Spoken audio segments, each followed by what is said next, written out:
Well, good evening, HOPS fans. Welcome to HOPS SMS workshop number 21. We've come of age today. We've got the key to the door. Never been 21 before. Do say hello in the comments. Let us know what your name is, what organisation you're watching from, and I'll be sure to say hello to you. You can be immortalised on the recording of this HOPS SMS workshop. We'll just give everyone plenty of time to join in, and we'll make a start.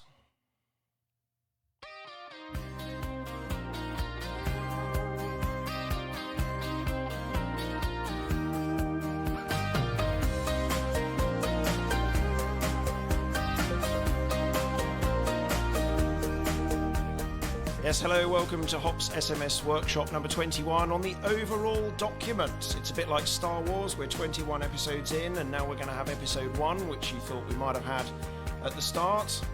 But there is logic to why we're having it now.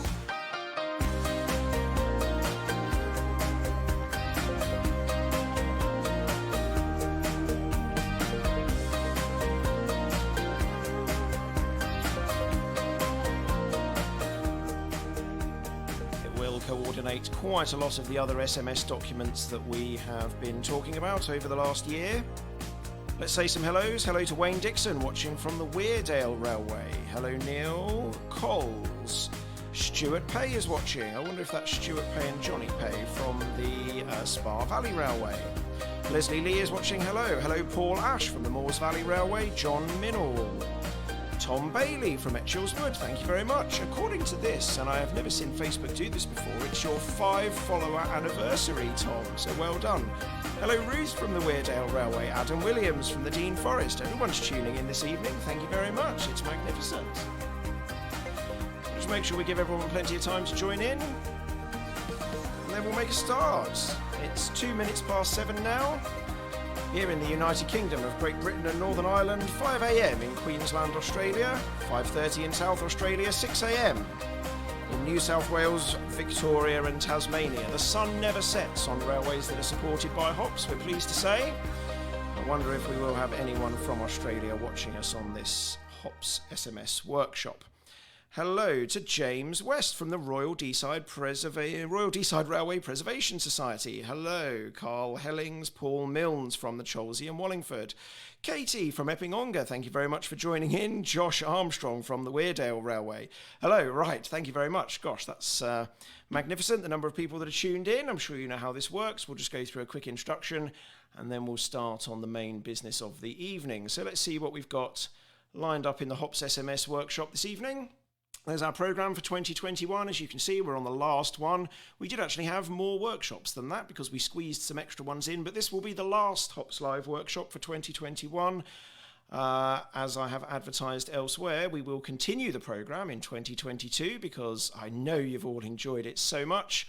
So there's the first of the 2022 HOPS workshops, starting on the 18th of January, so you get a bit of a break, and then we'll continue with this 6-weekly frequency of SMS workshops, starting on the 18th of January with competence for duty officers, moving on to user works level crossings, rulebooks and structures, management of change, and then after that to be continued based on the feedback that you give and what other subjects and topics that you would like to see covered. So that's the programme for next year. Don't forget the HOPS Winter Workshop Roadshow takes place in January, February and March next year. There's 6 locations at which the Clipart helicopter will be landing. At the Welshpool and Llanfair Railway, Bressingham Steam and Gardens, the West Somerset Railway at Bishop's Lydiard, Tunbridge Wells Spa Valley Railway, the Crouch Tramway in Derbyshire and Beamish Museum in County Durham. Completely open HOPS workshops to anyone that wants to attend, whether you're already a HOPS user, whether you're just starting out, or whether you've got no idea what HOPS is and you'd like to find out more. This is the ideal time to come and find out, not just to hear it from me, but to hear it from other admins who use it themselves. Don't forget that it is necessary to register if you want to attend the HOPS workshop. Send an email to me or Alan, admin@heritageops.org.uk will do fine, and we'll book you on.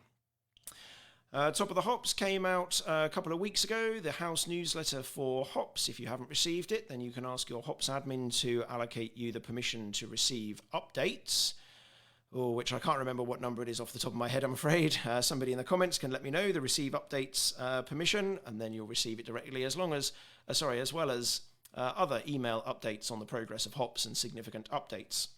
Don't forget, HOPS is offering an assessor course in December, over 2 half days on the 14th and 16th of December, run by John Arnold from the North Yorkshire Moors Railway.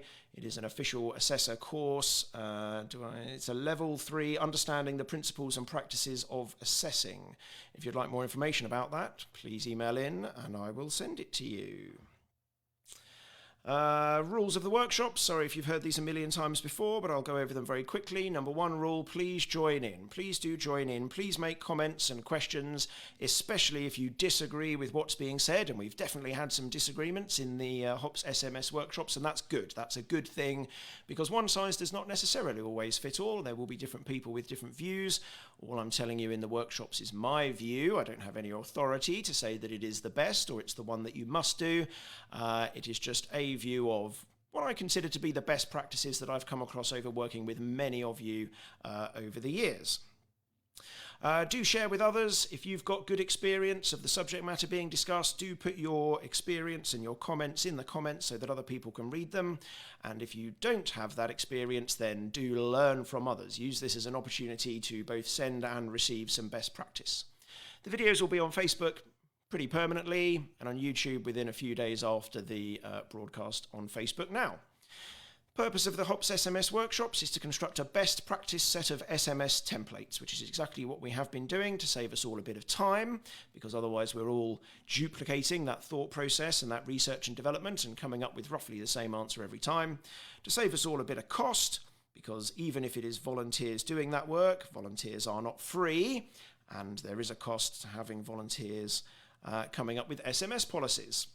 And lastly, to share best practice and to give us all the opportunity to demonstrate, if asked, that we are taking part in best practices, we are seeing what other railways are doing, and we are contributing what we know into the melting pot. And thank you very much, incidentally, for those of you that routinely do send in your SMS document for the subject that we're going to discuss in the workshop. It really does help. And in fact, this SMS workshop in particular, where we're going to discuss the overall document, is definitely a Frankenstein of lots of different railways SMSs, which I hope I've gone through and made all seamlessly stitched together. I'm sure you might find the odd little sentence that doesn't make sense here and there, but I'm really pleased at how everyone is contributing into this. It really is a good example of how to work together and earn points for doing so. As I've said, we are definitely not saying that this is what you must do. We are not saying that this is what you must do. We're just saying this is one example of a best practice that we found. And we're also not saying that this is guaranteed to be suitable for every undertaking. Every undertaking is slightly different gauges, different sizes, different parts of the country, different risks, steam and diesel and heights and tunnels and level crossings and all those different things that were all very different. You must make sure that what you take out of the templates is appropriate, and you can either take the whole template and then edit it to how you like, or you can copy and paste the paragraphs that you want, or you can do whatever you like with the templates if you have access to them. The Word document templates are made available to advanced HOPS member railways. If you're not an advanced HOPS member railway, you're certainly welcome to frantically type out what's on the screen, but I'm afraid we do have to pay the bills somehow, so the Word document templates are only available to advanced HOPS railways.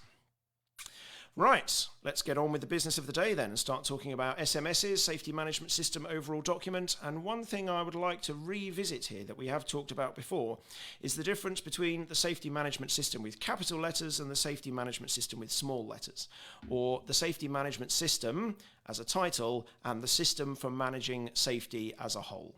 And every railway draws the line between these two things in a different place. And sometimes it just comes down to what's in one document and what's in another. And it doesn't actually matter which document something is written down in, as long as it is written down somewhere.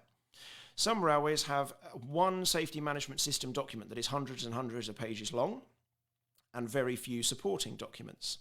Some railways have a small overall document, which is what we're going to discuss today, and loads of supporting policies. And all those supporting policies are part of the system for managing safety. They're all there for a reason. They're all mitigating some risk or another, and you might or might not consider them to be part of the capital letters safety management system. We don't need to get too hung up in where the distinction lies. The important thing is that everything has to be written down somewhere, and whether you choose to put in a small number of extremely large documents or a large number of extremely small documents is completely up to you. But I always work on the basis of a large number of quite small documents. So the overall document, I always call it the overall document to make clear that the SMS is not solely this overall document. The SMS includes all of those supporting documents and policies that mitigate risks and are referred to in the overall document. They're all part of the SMS, and that's why I always call the overall document, rather than calling the overall document the SMS. Oh, here's a little pictogram that I made. You can choose as to whether you're right over at the left-hand side of the picture, where you put more in the overall document and less in the sub-documents. That's a big red and a small blue. Or whether you're over the right-hand side of the diagram and you put more in the sub-documents and less in the overall documents. And that's definitely where I am, over towards that side of the picture. So let's just have a little bit of an example of where we think the SMS overall document might fit in. Here's the SMS overall document at the top of what's going to become a tree structure, and I think it is relevant and helpful that we do think of it as a tree structure rather than a net or a circle or something like that. And the SMS document is a pointer document. It's a guiding document that tells you where to find things. Not the answer of how safety is managed in detail, but it says things like signalling maintenance will be managed in accordance with policy number whatever, or competence will be managed in accordance with policy number whatever else. It doesn't actually tell us the answers, it just tells us where to go to find that other document. I've started, and whenever I start thinking about an SMS, I tend to start and finish with the overall document. I start with the overall document, a great big brainstorm of everything I've got to include, and there's lots of guidance out there in ROGs and in the ORR and in other documents that you can find online about what should be in the SMS. I have my usual great big brainstorm that I always talk about, and anything that's more than a couple of paragraphs in the overall document gets immediately taken out of the overall document and put into a sub-document, and that's how I always end up with loads of sub-documents and quite a small pocket-sized overall document. So the overall document will sit at the top, and then underneath that you might have 4 or 5 sort of headline documents, the safety policy statement, things like that. I just randomly picked 5 subject headings that are sort of next level down from the overall document. And then just to expand one of those, competence could sub-expand into guards and footplates and duty officers and signalmen, and just to expand one of those, footplate could extend into a rules competence and a route competence and a traction competence. That's how I always imagine SMSs to be structured, and each one of those boxes to be a document in its own right. Just to fully illustrate one line down that tree of SMSs, there's my SMS overall document again, and this time we're going to look at the specific example of competence. The SMS overall document might say something along the lines of, everyone doing a safety critical role will be trained and assessed before carrying out work. It doesn't list who those safety critical roles are, and it doesn't say what the competence assessment criteria is going to be, and it doesn't say whether it's going to be a written exam or a verbal exam or an observation or a combination of all of them and how many training turns you have to do and all that stuff. It just says the headline that everything else has to comply with. Everyone doing a safety critical role will be trained and assessed before carrying out work. And it will probably also say in accordance with document number C1 if you're using my document numbering structure. So C1 will be the competence management document for the whole organisation. It will explain the way that competences and assessments will be managed, but again, not down to specific roles. This applies to the whole organisation. It will say things like how assessors are appointed and the fact that every assessment must result in a binary yes or no answer as to whether the person is competent, and how feedback will be given and what to do if there's a dispute and all those sorts of things. And a sub-document for that will be the footplate one, which will have to comply with everything that's in the competence overall document, which will have to comply with everything that's in the SMS overall document, and will contain the specifics of competence and assessments for roles in the STEAM footplate department. So there'll be one of that level document for the other departments as well. And then sub to that, there will be the competence assessment criteria for each competence that is managed in the footplate department. So you can see how this sort of structure works. I don't think I need to go on and on about it for ages, but it is important that every document complies with the requirements of the one above it. Another reason why I feel it's useful to have these things as 4 separate documents is that it means if we want to have a review of footplate competence and maybe change what the lines of progression are, or what the roles are, or what the competence levels are, or decide that you've got to do 6 fireman turns before you can train to be a driver, and all those sorts of things, we only have to review the footplate document. We don't have to review the overall competence document. We don't have to review the guards document, the duty officers document, all those other things. We can just review the footplate document, and it's likely that there will be people with the subject matter knowledge to comprehensively review that footplate document, like the footplate inspectors, for example. But they might not necessarily be the right people to review the guards' competence documents, or the signalman's competence documents, and so those are in separate documents and they're left alone, and it makes it a lot easier to manage and review and develop without everything sort of knocking into each other. Just another quick example before we move on, talking about maintenance. The SMS overall document might say safety critical infrastructure will be maintained, and it might go as far as to say P-way will be maintained in accordance with SMS P1, signalling will be maintained in accordance with SMS A1, whatever they all are. The permanent way document, SMS P1, will say that permanent way will be maintained in accordance with, and it will list the document number that lists how basic visual inspection is carried out, how relays are carried out, how broken rails are dealt with, how all these different facets of managing permanent way infrastructure will be a range of documents. And I'm not saying you have to have 200 documents, one for stapling something to the notice board and one for making a cup of tea. Obviously, a lot of things can be combined together, but a lot of things also are best kept in documents of their own. So in my example, I said we'll have a document that's the process for how a basic visual inspection is conducted. And you can see that this, in the same way as the previous slide, means if we want to review the P-way infrastructure maintenance document without touching signalling or culverts or buildings or overhead gantry cranes or anything like that, it's one nice document that the right people can review without bumping into the other documents. Right, okay, I think I've done that to death now. Let's have a little quick word and see what the ORR have got to say about safety management systems. I think we all know this, but just to confirm, the ORR says that the health and safety management system enables an organisation to meet its legal duty to identify, eliminate, or reduce so far as reasonably practicable the risks that its activities create. That's the first thing in the in the ORR's document about SMSs that it says, and I've highlighted the word risks there. The SMS is a means of identifying, eliminating, and reducing risk as far as reasonably practicable. So we have to understand what risks our activities are creating in order that we can build an SMS to apply the mitigation to bring that risk down to an acceptable level. And that's why it's so important that whatever you take out of the SMS templates that you get out of HOPS, or when you get an SMS for another railway and you say, oh good, this has got lots of good stuff in, you can't just delete the title name on the top and put your own railway title name in and say, brilliant, there's our SMS. Because the risks in different organisations are very different, but we can all learn a lot from the risks that overlap. An SMS is more than a written policy and procedures. It is an organisation's underpinning philosophy of how it safely delivers its business objectives through the effective use of resources. An organisation's SMS should focus on ensuring that the physical, managerial, procedural and cultural elements of the organisation are managed to deliver effective and efficient risk control. And we certainly see examples of railways where the SMS is more honoured in the breach than in the observance. And apart from ticking a box to say that you've got an SMS, you're wasting your time if it is the case that the SMS is just something that lives in a drawer.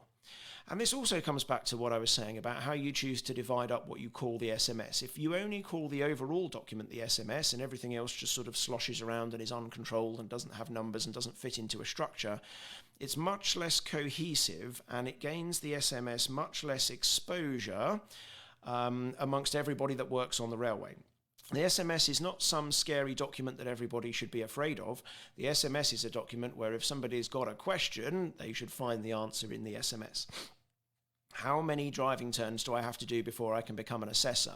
Or how do I protect such and such a job when it's going on and it's a red timetable day? Or whatever the answer is, if you're managing it effectively, it should be in the SMS somewhere. A definite quote that I have heard with my own ears from the ORR is, if it isn't written down, it didn't happen. And that goes for risk assessments and maintenance records and SMSs. The success of whatever process or system is in place hinges on the attitudes and behaviours of the people in the organisation, the culture. And it is really important. It can't be underlined enough. And if there are people in your organisation who will not embrace the attitudes and behaviour and a culture that you want them to for positive safety management, then they are not contributing positively to your organisation, and you will probably be better off without them. Harsh though that may sound, especially in an environment I do recognise where, in inverted commas, we need all the volunteers we can get, well, perhaps some volunteers we don't necessarily need if they're not going to embrace this safety management culture. It really is more important than anybody's level of skill in how to paint things or maintain things or use a particular tool. Right, let's see what ROGS has got to say. You can find this on the legislation.gov.uk website. I'm pretty sure it's Schedule 1 of ROGS 2006. The safety management system shall describe the distribution of responsibilities within the operation for the safety management system. Show how control of the safety management system by the management on different levels is secured. Show how persons carrying out work or voluntary work directly in relation to the operation and their representatives on all levels are involved with the safety management system, and show how continuous improvement of the safety management system is ensured. That's what ROG says. It does say a lot more than that, but they're the sort of headline things in Part 1 of Schedule 1 of ROGS 2006. Interestingly, in Part C there, it says show how persons carrying out work or voluntary work, obviously very relevant to our sector, and I would suggest that in your SMS you do not make any distinction between employees and volunteers and just call them all staff. There really should be no difference in how we manage the safety or how we expect people who work for us to manage safety based on how much they happen to be paid. And there are plenty of railways out there who have a high number of paid people at a high level and volunteers at a low level, or a high number of paid people at a low level and volunteers at a high level, just based on whatever demographic they've been able to secure. It makes no difference at all the amount that somebody's paid as to what the safety expectation should be of them and what their expectation should be of us. So staff is the word that I always use. I can't put a quote on this. I can't remember who said it. So you can tell me in the comments if you remember where you've seen this before, because I'm sure I've seen it written somewhere before, and I certainly didn't come up with it, which is that the SMS must say what we do, and we must do what the SMS says. And that's really important. The SMS is completely worthless if you write something that sounds absolutely fantastic and amazing, and yes, that will definitely go on the weighing scales and weigh 3 kilograms, and that will please the ORR. Well, if you're not going to do what it says, you're almost in a worse position than if you just hadn't said it in the first place. If you're going to say, we will maintain this thing 3 times a day, and then you don't do it, as I say, you're in worse trouble. On the other hand, you should not say, we will not maintain this thing at all, if you feel that it needs maintaining and you're not prepared to justify that you're not maintaining it. And it comes down to, you shouldn't ever be afraid to write something in the SMS if you believe it's the right thing to write. Because if it's the right thing to write, then you should put it in the SMS and you should do it. And if you're not prepared to write it in the SMS, then is that because... you should only not write something in the SMS if you don't think it's the right thing for you to be doing. You shouldn't not write it in the SMS because you either don't want to do it or can't do it or won't do it while recognizing that it needs to be done. If you can't achieve the things that you have identified need to be done in order to assure safety, that is obviously a bad position to be in. You should either change your operation so that you can service it or find an alternative to what you've decided is necessary to achieve safety. So don't over-egg your SMS. Don't make out that everything is a lot more frequently done than it is, or a lot more comprehensively done than it is. But also don't go lower than what you believe is the appropriate amount of comprehensiveness for what needs to happen. We either believe in the SMS or we don't believe in our organisation, and it can't really be both. Right, okay, let's go over to the template. As always, I've got you a lovely template. Here's the Word document template. It's got the usual sort of cover page on it for you. This is not your organisation's SMS, just in case anyone finds it on HOPS and mistakenly believes it's their own organisation's. Obviously, you will delete this first page if you choose to use the template. It's a bit on there about changes, a bit on there about copyright and how you're licensed to use it. Normal thing, standard front page, big space for you to put your logo. And if you haven't been here before, wherever I do this text in red, that's where I'm expecting you to come along and change this Word document template to put your own, in this case, company name in, or in this case, the initials of your company.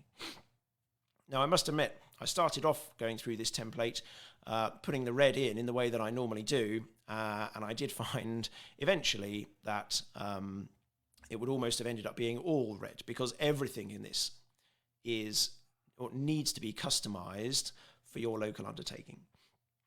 A new little page here that I've put in for you, the document version history.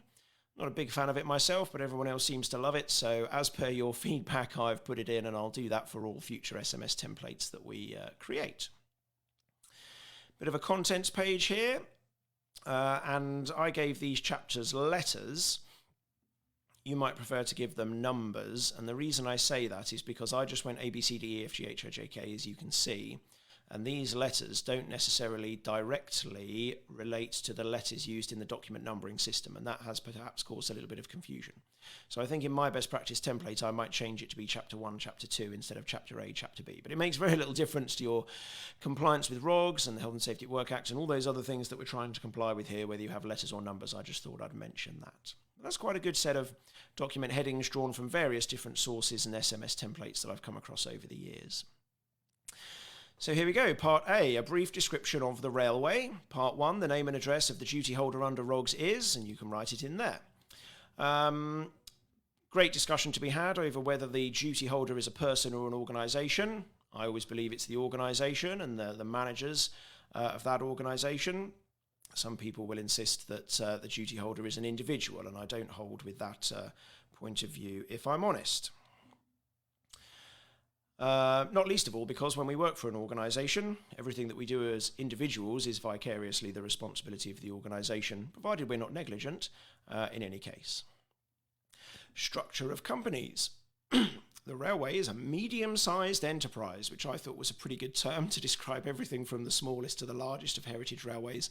In the scheme of businesses in general, we're all medium-sized enterprises. You can obviously change that if you want. Excuse me.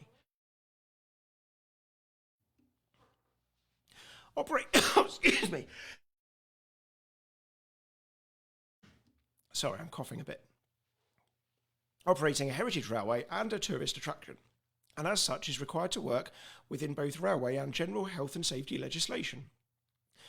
The railway is operated by, name of the company that is the ROGS duty holder, under a Transport and Works Act order or whatever else, other legal frameworks that there are, because I know not everybody is the same in that respect. The duty holding company is a whatever type of company you are and your registration number. And then some extra things for you to add here if they apply. If the duty holder is a subsidiary of a larger organisation, explain here. If the duty holder leases the track or land or buildings or assets from an asset holding company, then explain here. If there is a separate company for retail activities, then explain here. Now, this is going to be, in my imagination, this is going to be the SMS for the railway.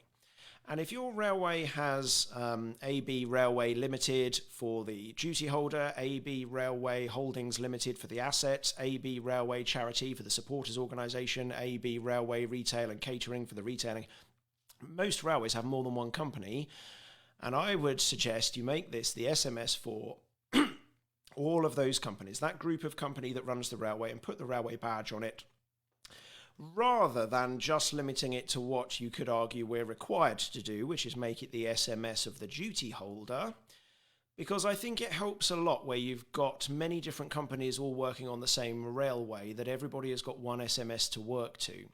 In many, many cases, the rank and file staff that work on a railway don't know or understand or recognise what the relationships between the different companies are, or have mistaken beliefs that one runs the railway and the other one provides the volunteers and another one does this and another one does that. And in most cases, it's completely wrong. And in most cases, the duty holder is doing most of the things apart from some financial things in different companies. So having one SMS and getting all the different companies to sign up to it, makes for a much stronger management of safety, a much stronger culture, remember we spoke about on the previous couple of slides. And if there are other companies on site for which the duty holder is responsible, explain here. In practice, all the above companies work together to deliver the railway, and the operation is divided into business units for its key communal activities. See the reporting lines chart. There's my favourite word, business units. I've deliberately used business units because it's not a word that is in existing use to be confused with existing words. If I called it departments, or if I called it the shop or the workshop, everyone's got a different existing definition for what those things mean. So the first level of breakdown of the railway company in my mind is the business units.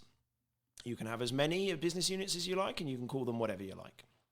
For the avoidance of doubt, this MS does not cover the activities of, and then if there are any of those companies where you've explicitly decided that it does not cover, for the avoidance of doubt.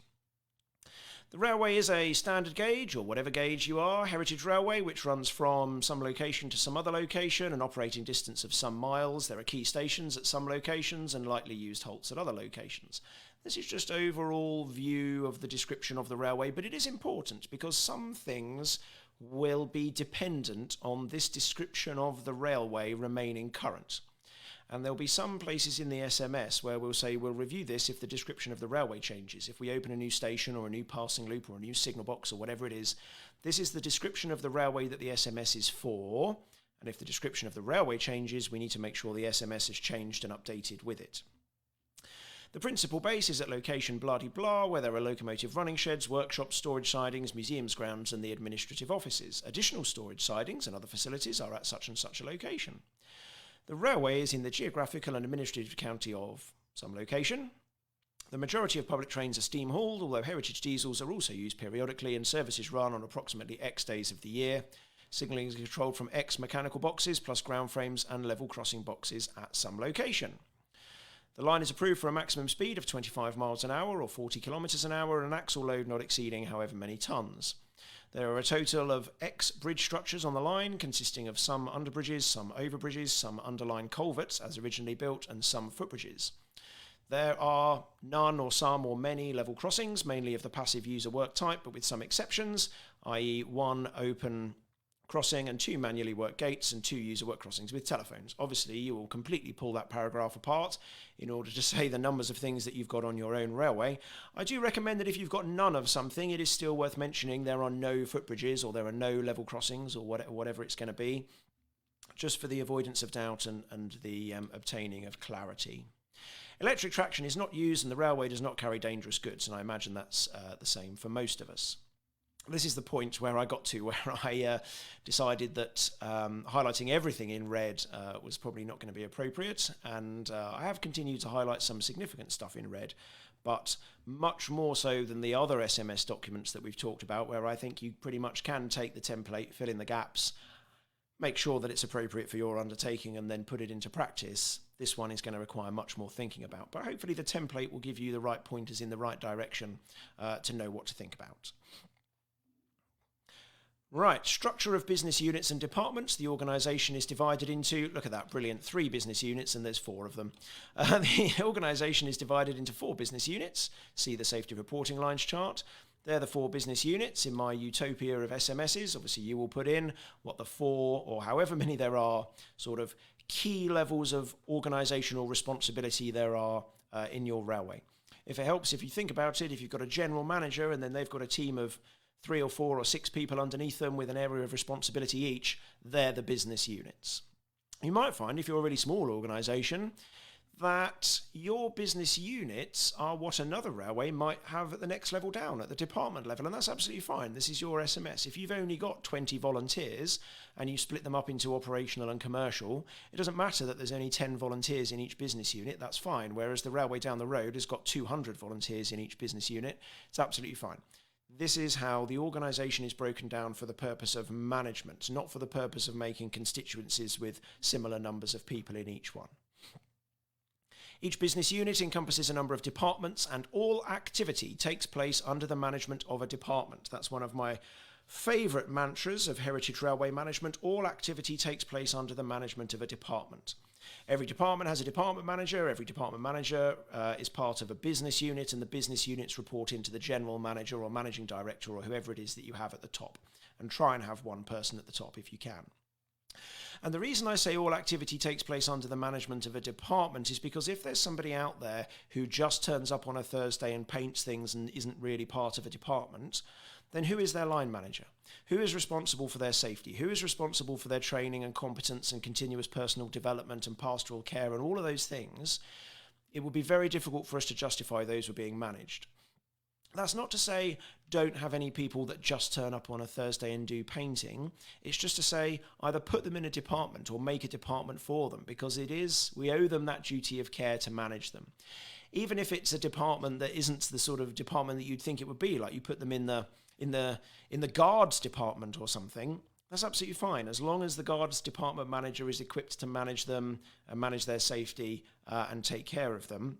It doesn't actually matter what department you put them in.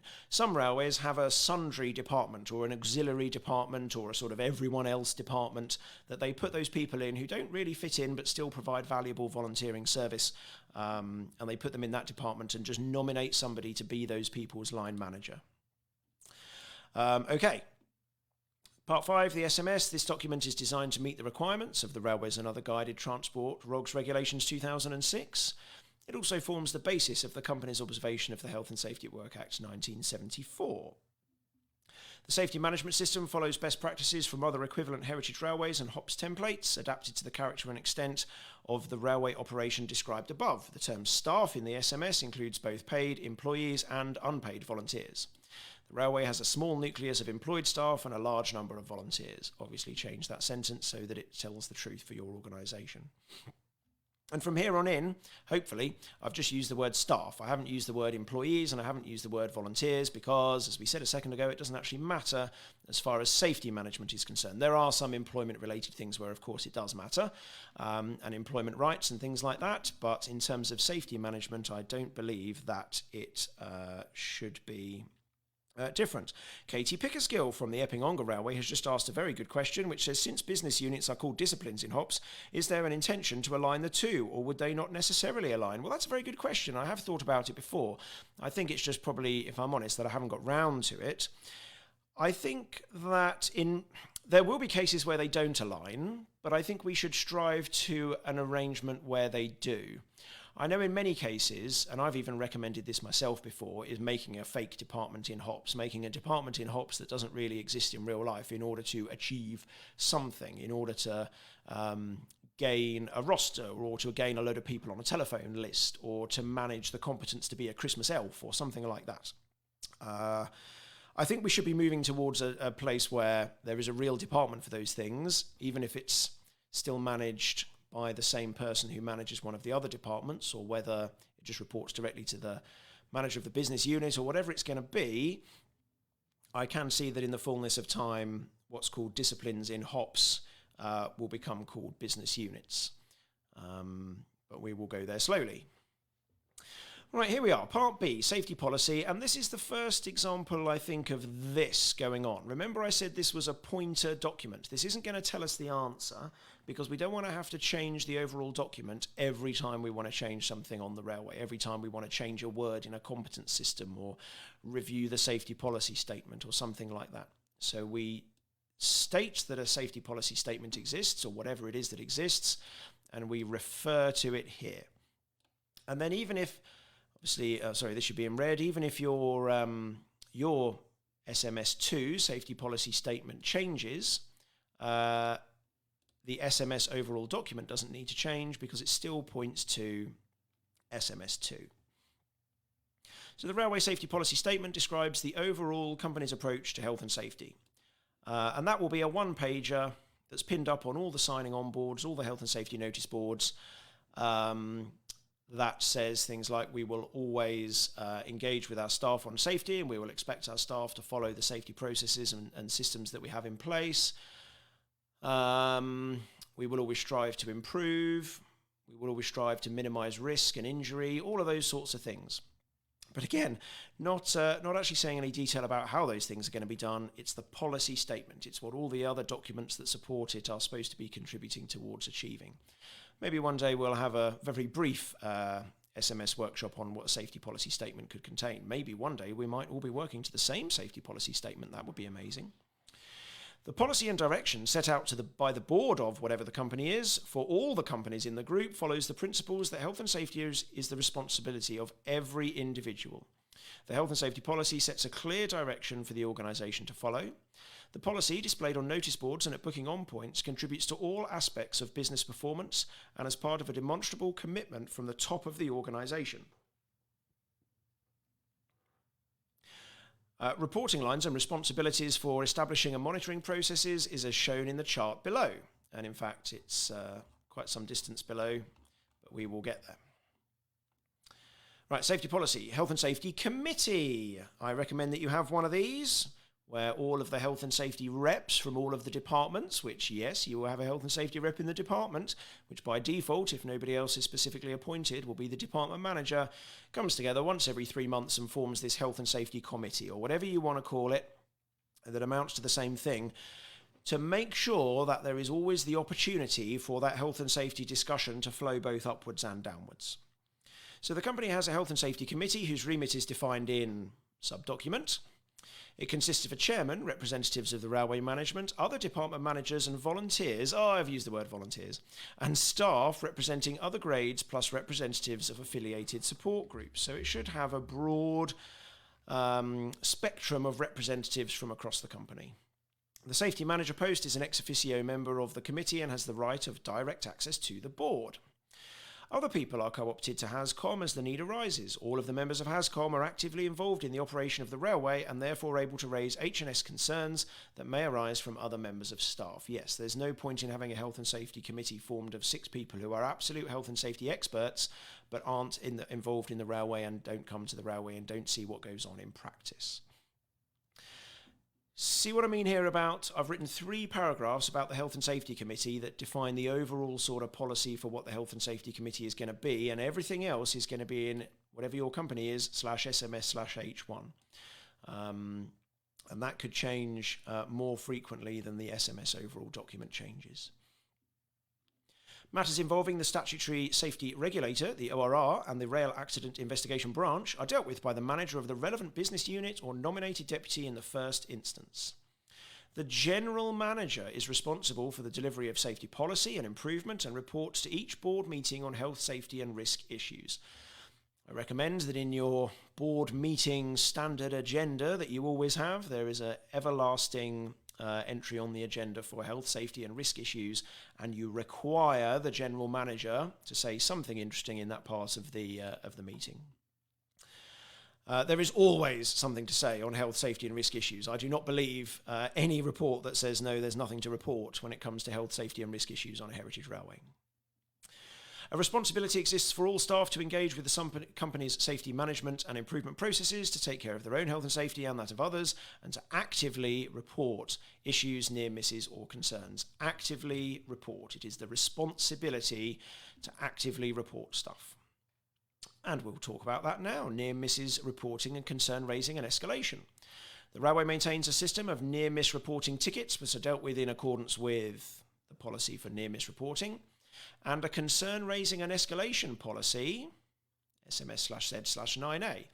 This is called various different things in different companies, the work safe procedure, the whistleblowing procedure, all those sorts of things. But it underlines the fact that whether you've been in the company for 20 years or 2 days, if you have a concern, you have the entitlement to stop work and raise it with your supervisor. And if you're not happy about that, you're entitled to raise it up a level. And if you're not happy about that, you're entitled to raise it up a level. And 3 is the sort of normal number of raising up of levels that these things generally tend to have. And if 3 different levels of management in the company have decided that it is probably safe, then obviously that member of staff has the choice, if they're a volunteer, as to whether to volunteer to do that task or not. And if they're an employee, to either, to go back to work, I guess.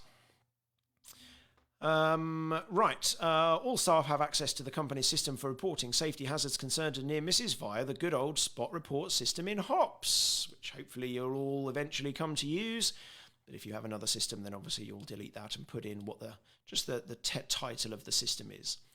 SMS/Z/9B will explain the detail of the mechanism of how that system works and what happens to things that are reported in it. One day we'll have an SMS workshop on it.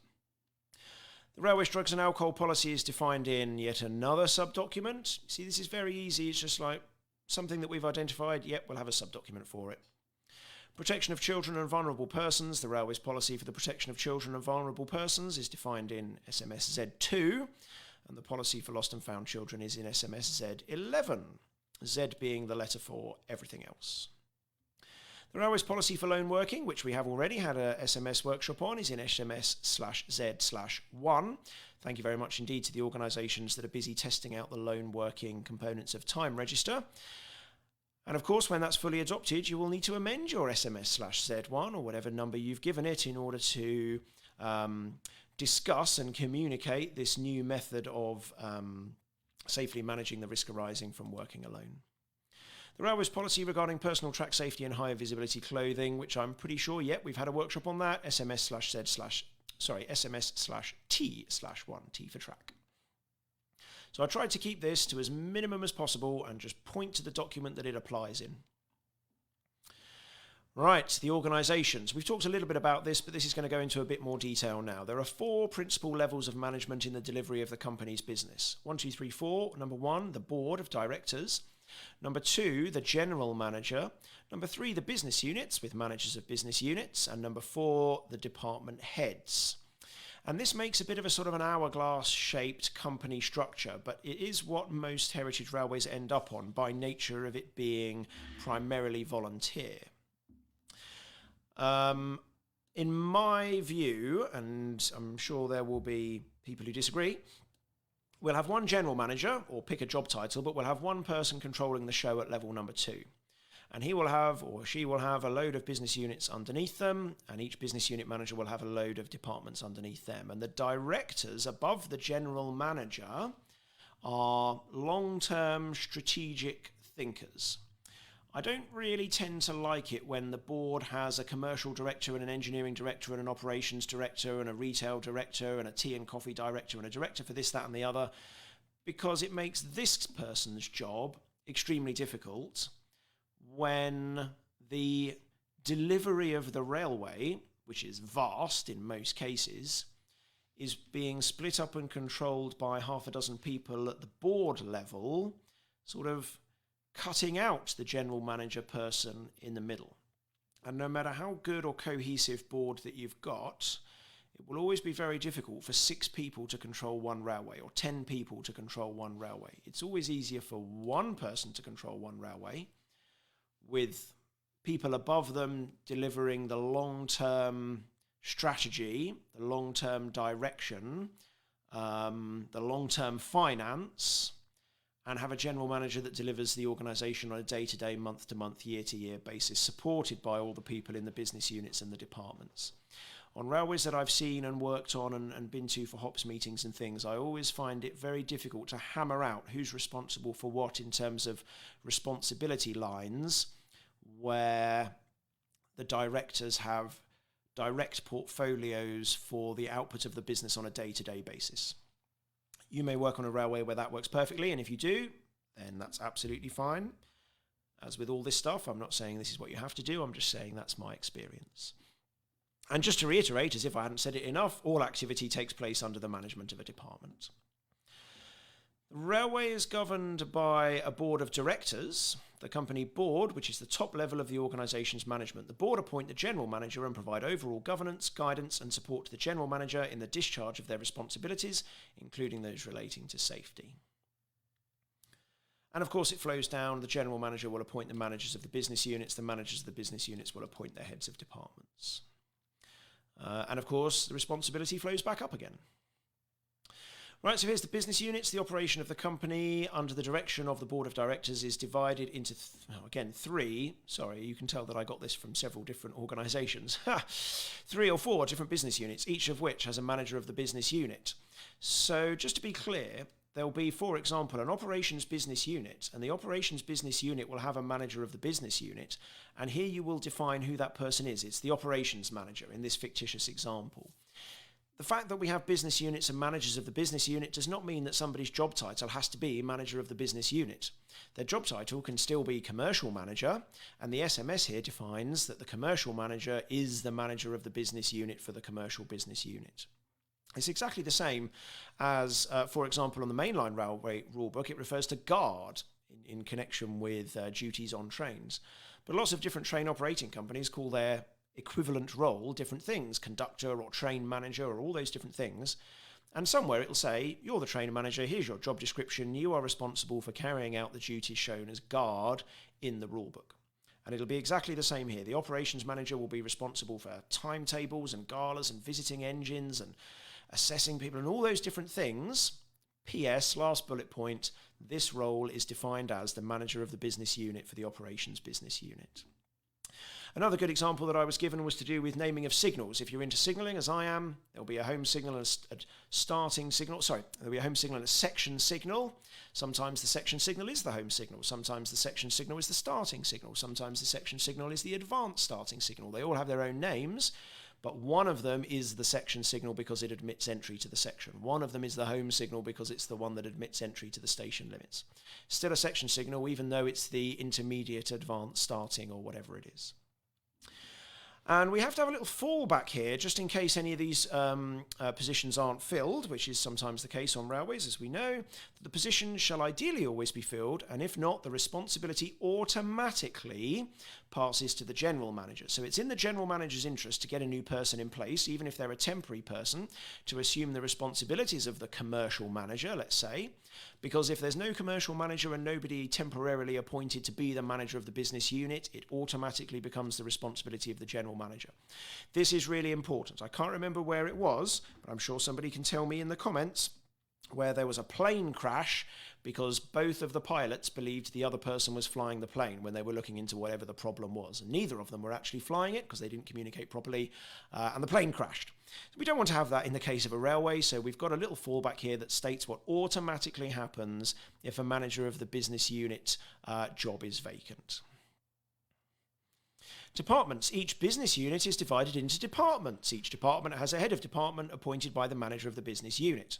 The engineering business unit is divided into departments. Each department has a head of department. Oh, I've said the same thing twice. So here is a list, and again, I just made this up really, of the departments that I think might come under an engineering business unit. Same thing for a commercial business unit. Same things for an operations business unit. There we go. It's always much easier to see your mistakes when you're talking about them out loud, isn't it? Obviously, you will chop that up however you want. You can see I've totally abandoned the red now, but it is important to have a list of departments and to state which business unit each one comes into. Even if you completely don't like the term business unit and you say, oh, we're not having any of that nonsense here, we'll call them what we call them, thank you very much. Please do still state how the company is divided up and what departments are in each of the units of management that you've decided are going to be the case. Again, there have definitely been accidents, including on heritage railways, where the people who, I won't say responsible, but were factors in the accident had the wrong idea about what department they worked for or who their line manager was and where that sat in the company. And that definitely led to both conflicting instructions, which is obviously not good for the safety of management, or no instructions at all, which is definitely not good for the safety of management, excuse me. Sorry, I've got a bad cough. Okay, each department will have a head of department and a safety rep. Fallback is, if no safety rep is appointed, the head of department becomes the safety rep. So every department, by definition, has a safety rep. Other roles in the department may also exist, such as training manager, trainers, assessors, inspectors, roster clerks, whatever you want. The name of the manager of each department is maintained in the department list on HOPS. Remember the manager field in the department list, and it's perfectly acceptable. That's a perfectly controlled source, as long as you control who has permission to edit it, to say in the SMS that instead of being in a sub-document, it'll be on a computer system. Function supervisors. Now, we did talk about this a couple of workshops ago. So we just said that there will be board, general manager, or whatever you call it, managers of the business units, and then heads of departments. And all of those roles are individual people who are appointed to those roles, and they are always those roles. The manager of the engineering business unit, whether they're on duty or at home asleep in bed, is still the manager of the business unit. But because we are not in a position, as most railways, to have those staff on duty all the time, we invented this thing called function supervisors, which is the person on duty who is the sort of supervisor of the day-to-day work, the representative of the manager of the business unit or the head of department, but without necessarily all the authority. It's the sort of the shift manager type role. The managers of the business units and the heads of departments are individuals appointed to the role. For the supervision of day-to-day work, a function supervisor may be appointed. And a function supervisor, incidentally, could span across many or even all departments and business units. A duty officer will be I keep seeing railway business unit instead of operations business unit. A duty officer will be appointed as the function supervisor for the operations business unit whenever passenger trains are in operation. A supervisor will be appointed as the function supervisor for the engineering business unit at all times when engineering work is taking place. The function supervisor will normally be the manager of the business unit when on site, and when the manager of the business unit is not on site, they will appoint a person to deputise. See, this is just made up examples of how the function supervisor could be identified. Most railways have a duty officer role or equivalent, and there's normally a roster for it, or you're on duty for 3 days or a week or whatever it is.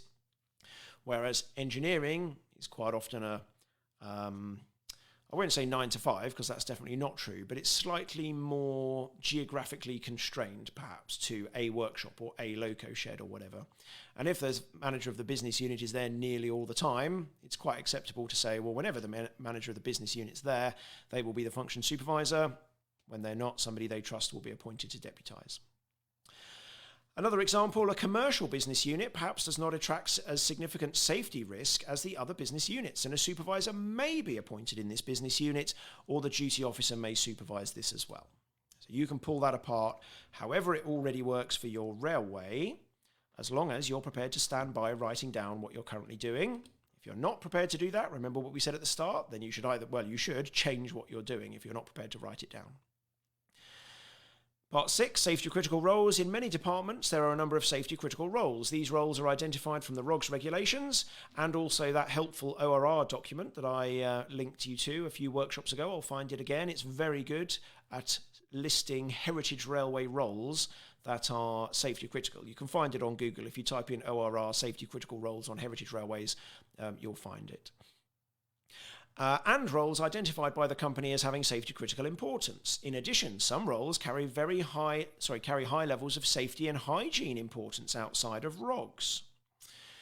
So there is safety outside of ROGS. Competence of staff carrying out safety critical tasks is managed in accordance with SMS C1, which is one of the examples we gave in that chart at the beginning. C1, the overall competence document for the whole organisation. And each department's competence management sub-policy, SMS/C/ whatever letter of the department it is, /12345.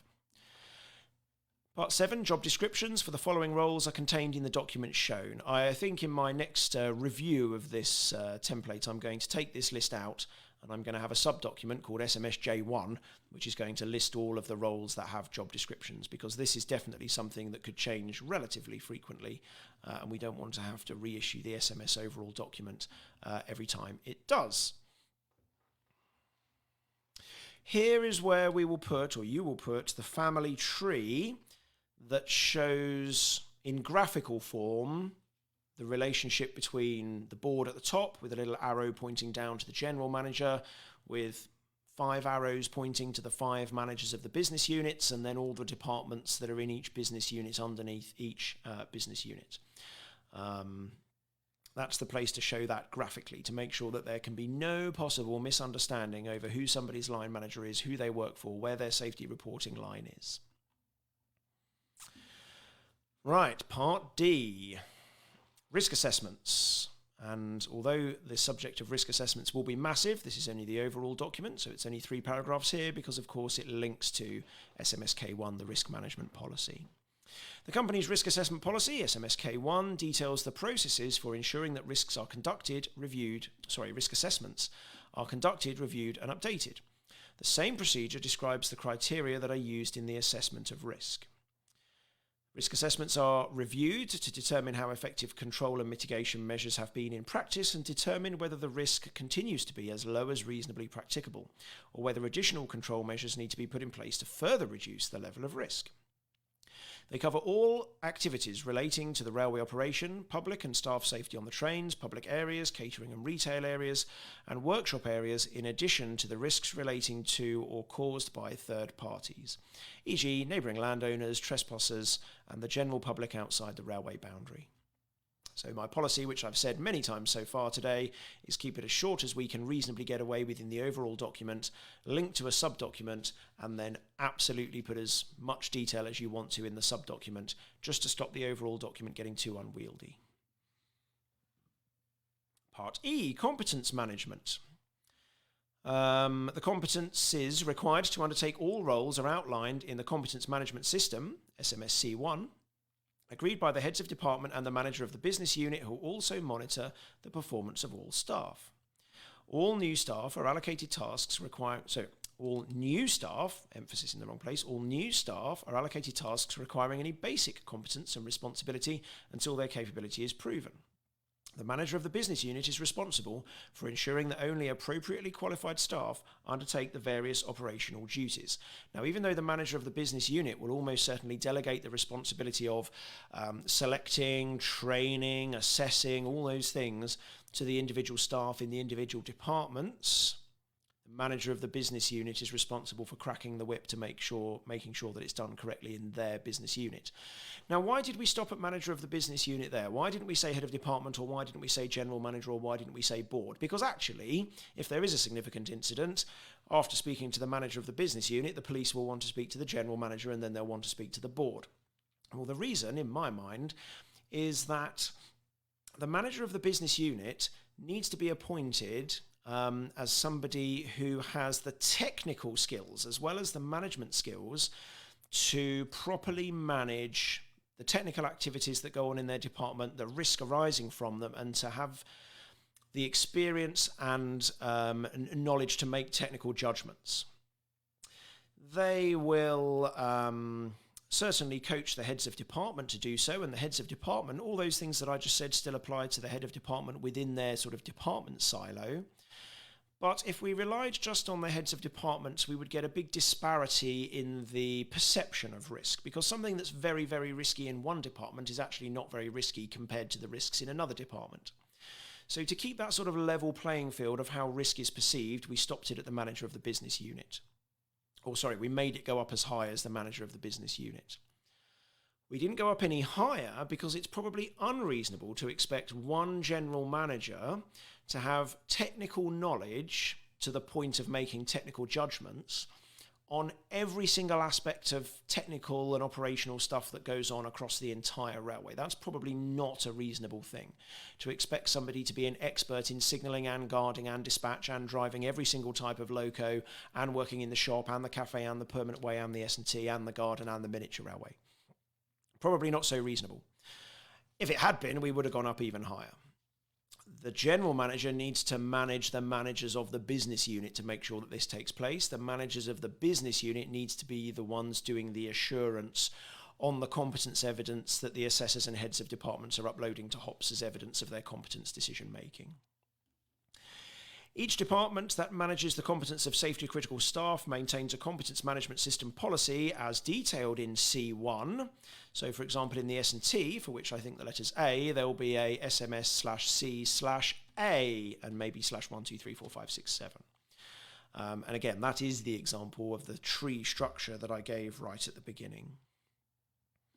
Part 2, Safety Critical Competence Management. All staff carrying out safety critical work undergo training in the discipline concerned and are required to pass examinations in the appropriate rules and regulations for taking up work. And remember, this is the overall document, so C1 can't deviate from that. This is defining something that's going to apply across the whole railway, and C1 will have to conform with it, and the departments will have to conform with that and what's in C1. So there's no getting away from it, that all staff carrying out safety critical work will undergo and be required to pass examinations before taking up work. Examinations are conducted by assessors having extensive knowledge of the discipline concerned, and staff are required to be able to demonstrate all the competence criteria to the satisfaction of the assessor and display a suitable attitude and awareness of the task concerned. And I always say to assessors that the pass mark is that they have to persuade you. And I know that might bring in some subjectiveness to the assessment, but the assessor is ultimately the one who's going to sign to say that the person can do the job. And even if you can answer all the questions correctly, if I don't believe that you've got the attitude and awareness of the task concerned, I'm still not going to pass you out. So there's no guaranteed passes, is what we're saying here. The training and assessment criteria for each safety critical role are defined in the Department Competence Management. I've called it a sub-policy there. I haven't used sub-policy elsewhere. But that will be SMS/C/A1, for example. All new staff undergo a half-day induction course and attend a safety management briefing. All those staff who will be required to work on or near the line also complete PTS training. Oh, that should of course say or the line side, or on the line side. Also complete PTS training and assessment at the same time. Of course, whatever induction and PTS training regime applies on your railway, you'll amend that paragraph to apply. Training is coordinated by training officers in each discipline. Let's change that to department, and is generally accomplished on the job by the trainee working up through the ranks alongside qualified staff. Of course, it is good that a lot of railways have signal schools and guard schools and things like that over the winter, amongst all the other mutual improvement sessions that are run, but the majority of technical training on heritage railways, I'm sure we'll all agree, is achieved by working on the job alongside other qualified staff. Evidence of all training is kept and the current status of all staff's competence is recorded. Remember what ROGS said? What was it? Written, up-to-date and accurate record of competence is what it said in ROGS. The manager of the business unit is responsible for the maintenance of records of training and competence. And again, the reason it's manager of the business unit is the same as I described previously, that yes, he will delegate the task of actually doing it to the head of department and the assessors, but he's or she is the person who is expected to have enough technical competence of all of the departments in the business units to make sure that it's being done properly, whereas that's probably not so reasonable for the general manager. Occasional meetings or mutual improvement courses are held with staff to provide briefings on significant changes to the rulebook, mutual improvement classes and general communications to provide two-way feedback on any aspects of railway operation. Some training is offered in purpose-built courses and some is learned by working with existing competent staff. All competencies are assessed and demonstrable evidence obtained. I think we've probably said the sentences in that last paragraph twice, but it certainly doesn't hurt. Right, so here's a controversial thing which we've talked about before, specialist skills from external agencies. Any staff undertaking specialist functions described in health and safety legislation or identified in risk assessment, such as crane drivers, grinder operators, chainsaw operators, operators of weed killing sprays, catering staff involved in food preparation and so on, are trained by an appropriate specialist external trainer and certificates maintained up to date. And remember what we discussed when we talked about competence is that you can't just randomly pick an external trainer out of the yellow pages and send people to it. You have to be able to demonstrate that what this external trainer is training and assessing is appropriate for the risks that that the role the person is doing is going to be exposed to. There have definitely been cases before where a person has turned up with a certificate from some dodgy training company, gone and done the thing, had an accident, and then it's been established that whatever was trained and assessed at the dodgy training company did not by any means mitigate the risks to which the person was exposed. All workshop staff are appointed on the basis of qualifications and experience and are closely supervised during their trial periods. That was an extra little thing that I found specifically for workshop staff using lathes and milling machines and things like that, that they'll be appointed based on their qualifications and experience, which has to be demonstrated still. Part 7, staff undertaking duties that require medical fitness are assessed according to the medical fitness procedure, SMS/Z5. And risks associated with fatigue are recognised and managed in accordance with the policy SMS/Z4. So I completely shipped everything to do with those things out into a sub-policy. Part F, railway operations. So railway operations gets its own special part here. There's not going to be a separate part for engineering and catering and all those other things. Railway operations gets its own special chapter. The responsibility for the operational management of the operations business unit is held by the manager of the operations business unit, who maintains day-to-day control over railway operational activities. The manager of the operations business unit is assisted by a whoever. Operations assistant, deputy operations manager, operations superintendent. They're called all sorts of different things. The daily operations of the railway are supervised by a duty officer, which is a function supervisor, including the response to any disruption or incidents. The duty officer reports to the manager of the operations business unit. There is a duty officer's mobile telephone, which is always in the possession of the duty officer. The duty officer.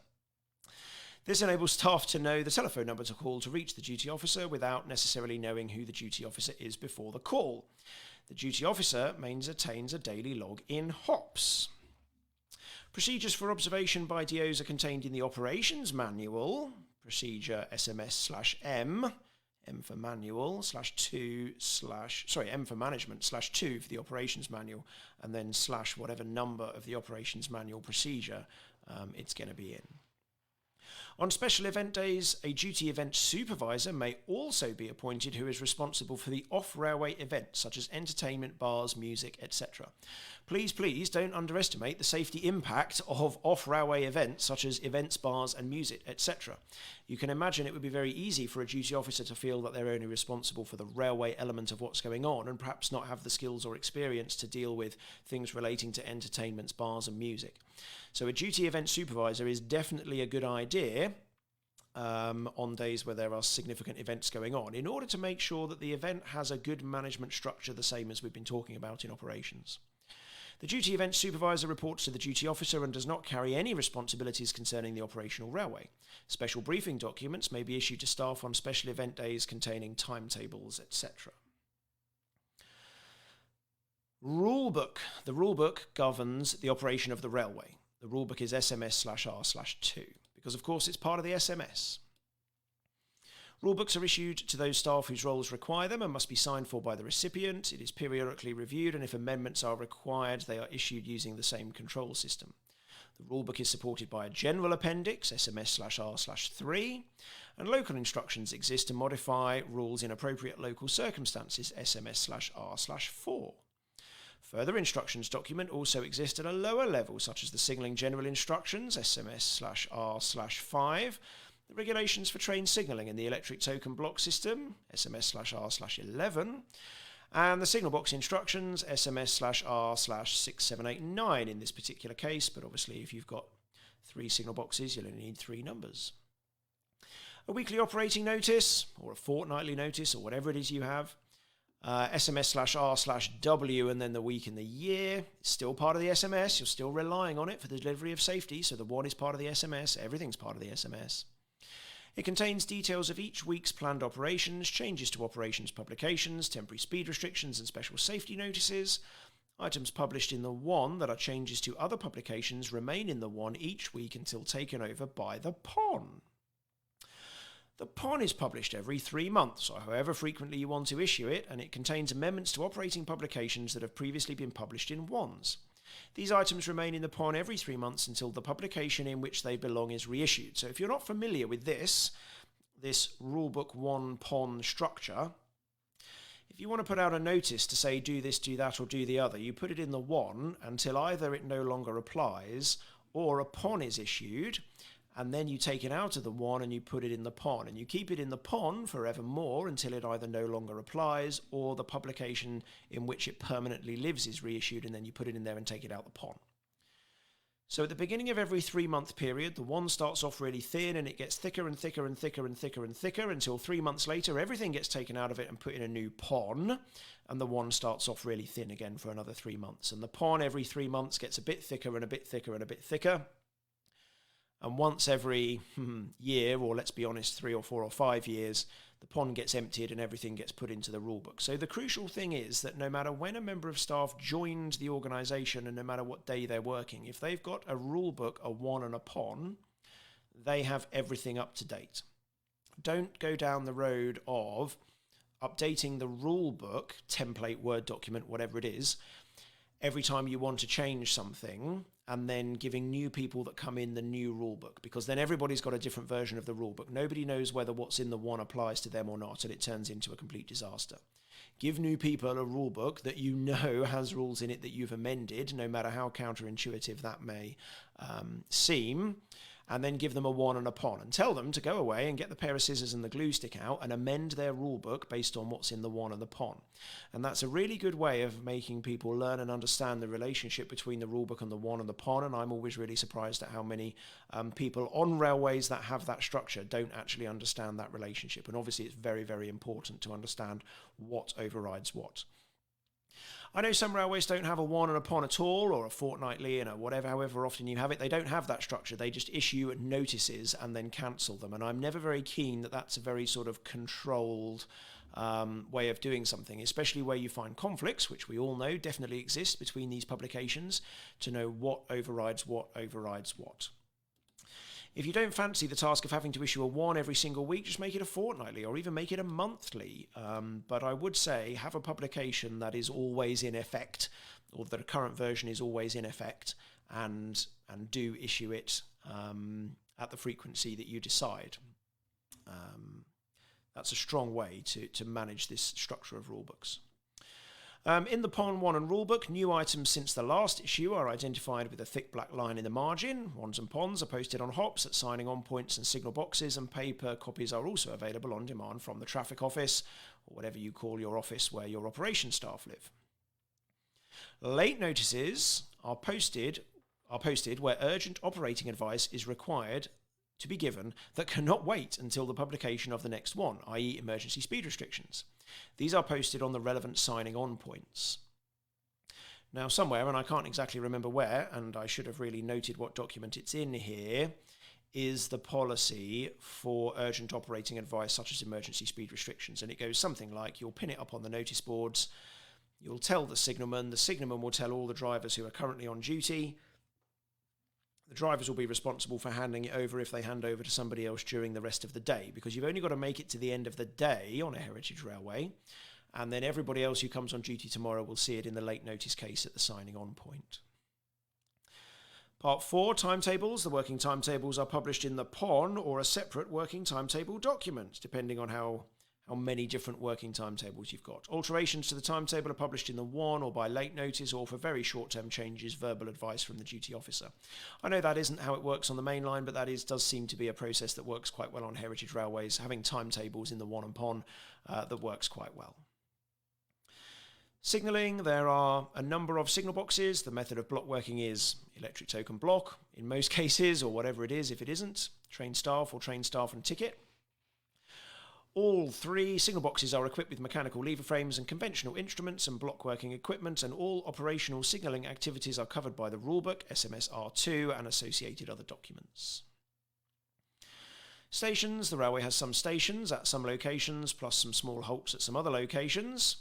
Such and such stations are restored as near as possible to represent the conditions that would have existed between 1930 and 1960, but adapted where necessary to allow for current standards for health and safety and disabled access.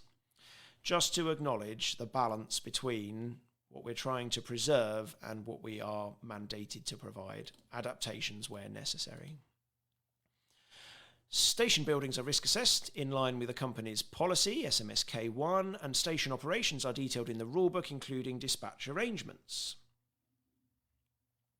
A station operations manual specification exists, SMS/N, N for station N, because all the other letters had gone, station N/1, and each station has its own compliant manual, SMS/234, etc., to cover the specific local operational and safety policies and procedures locally at each station, how to unlock it, how to lock it up, where to put the boards, where the fire exits are, where the escape points are, all those sorts of things, one for each station, station operations manual.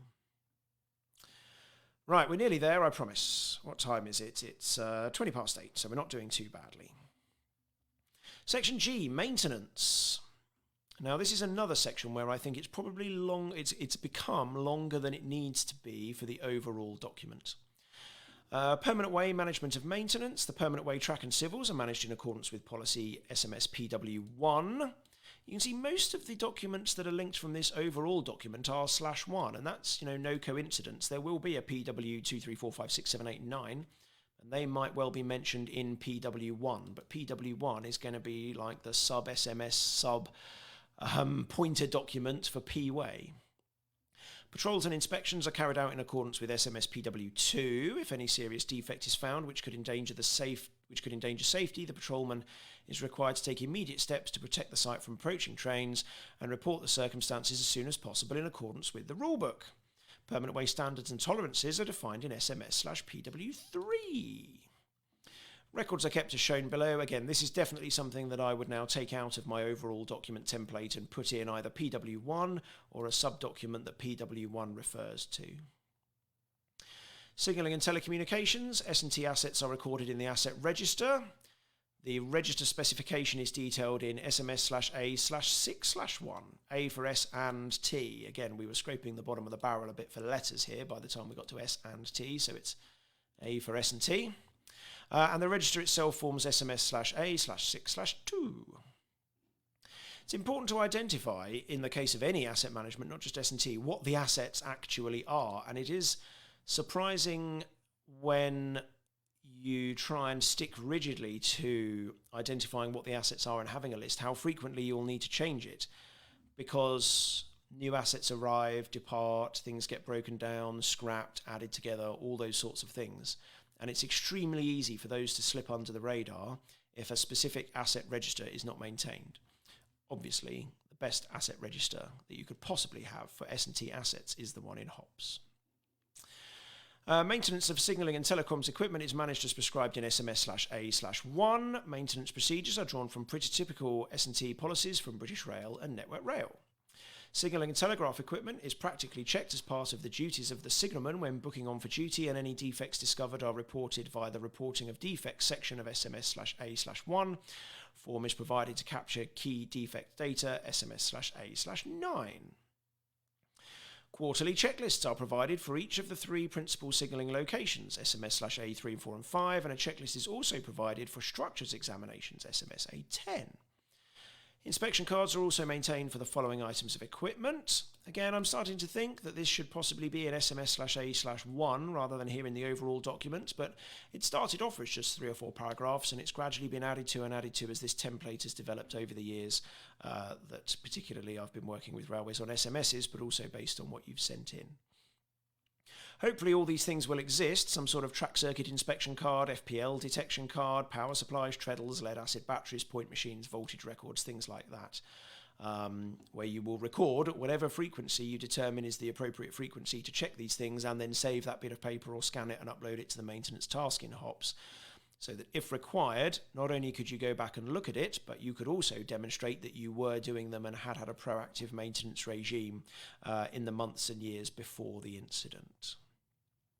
A list of operational telephones at the railway is given in SMS/A8. I'm pretty sure we'll find that telephones are listed as safety critical equipment if they're telephones on which assistance could be summoned in an emergency.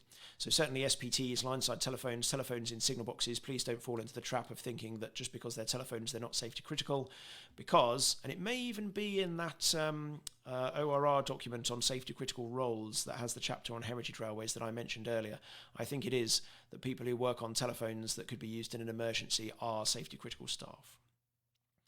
A risk rationale and commentary for S&T is given in SMS/A11. I know I haven't shown you all these documents, maybe I'll show you them at some point in an SMS workshop, but this is to give you a taste of the overall document and where I feel it should point to sub-documents. Blank page. Bridges and earthworks. Responsibility for the inspection and maintenance of bridges, culverts and earthworks on the railway lies with the manager of the engineering business unit. As the freehold owner of the railway, the company is responsible for the maintenance inspection of all bridges on the railway.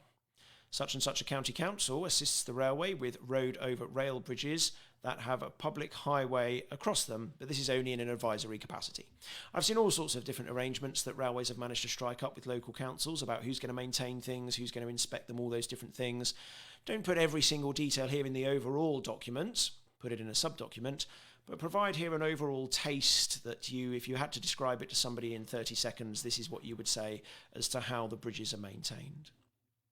The bridges, culverts and earthworks are all subject to a full inspection every 5 years, which is undertaken by an independent bridge engineer. On an annual basis, the bridges are inspected visually by the such and such engineer, who is assisted by the manager of the engineering business unit. The annual bridge inspections are undertaken based upon a format that utilises as a guide the historic BR annual bridge inspection format and recorded in SMS PW 108, the record of annual bridge inspection. Copies of these reports are held by the manager of the engineering business unit, let's say hopefully by scanning them and uploading them to the maintenance task in HOPS, and the five-yearly report forms the basis for establishing priorities, immediate repair requirements, and also to plan the medium-term infrastructure maintenance and repair programme. The annual report seeks to ensure that structures remain fit for purpose and safe to use. They also monitor any significant defects that the five-yearly report have identified. Any developing structural issues are immediately reported to the manager of the engineering business unit. The manager of the engineering business unit and the permanent way manager undertake an annual visual inspection of all earthworks, which inspects in detail any areas of concern with regards to the company's infrastructure. Work on bridges, culverts and earthworks is either carried out in-house or by specialist contractors. A record is maintained of all work undertaken on bridges and culverts, just like a record is maintained of all work done on anything. Of any major earthworks repair or construction. Bridge strike instructions and procedures are detailed in document number SMS/PWAY/600.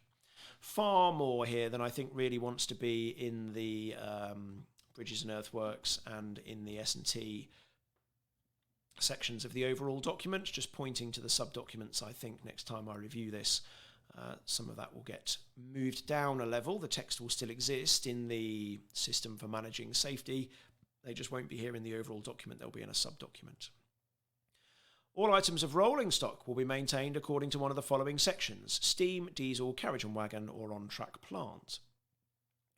All the locomotives and rolling stock resident on the company's lines are owned, hired, or leased by the company or under private ownership with another company or companies, under private ownership with this company, providing siding space.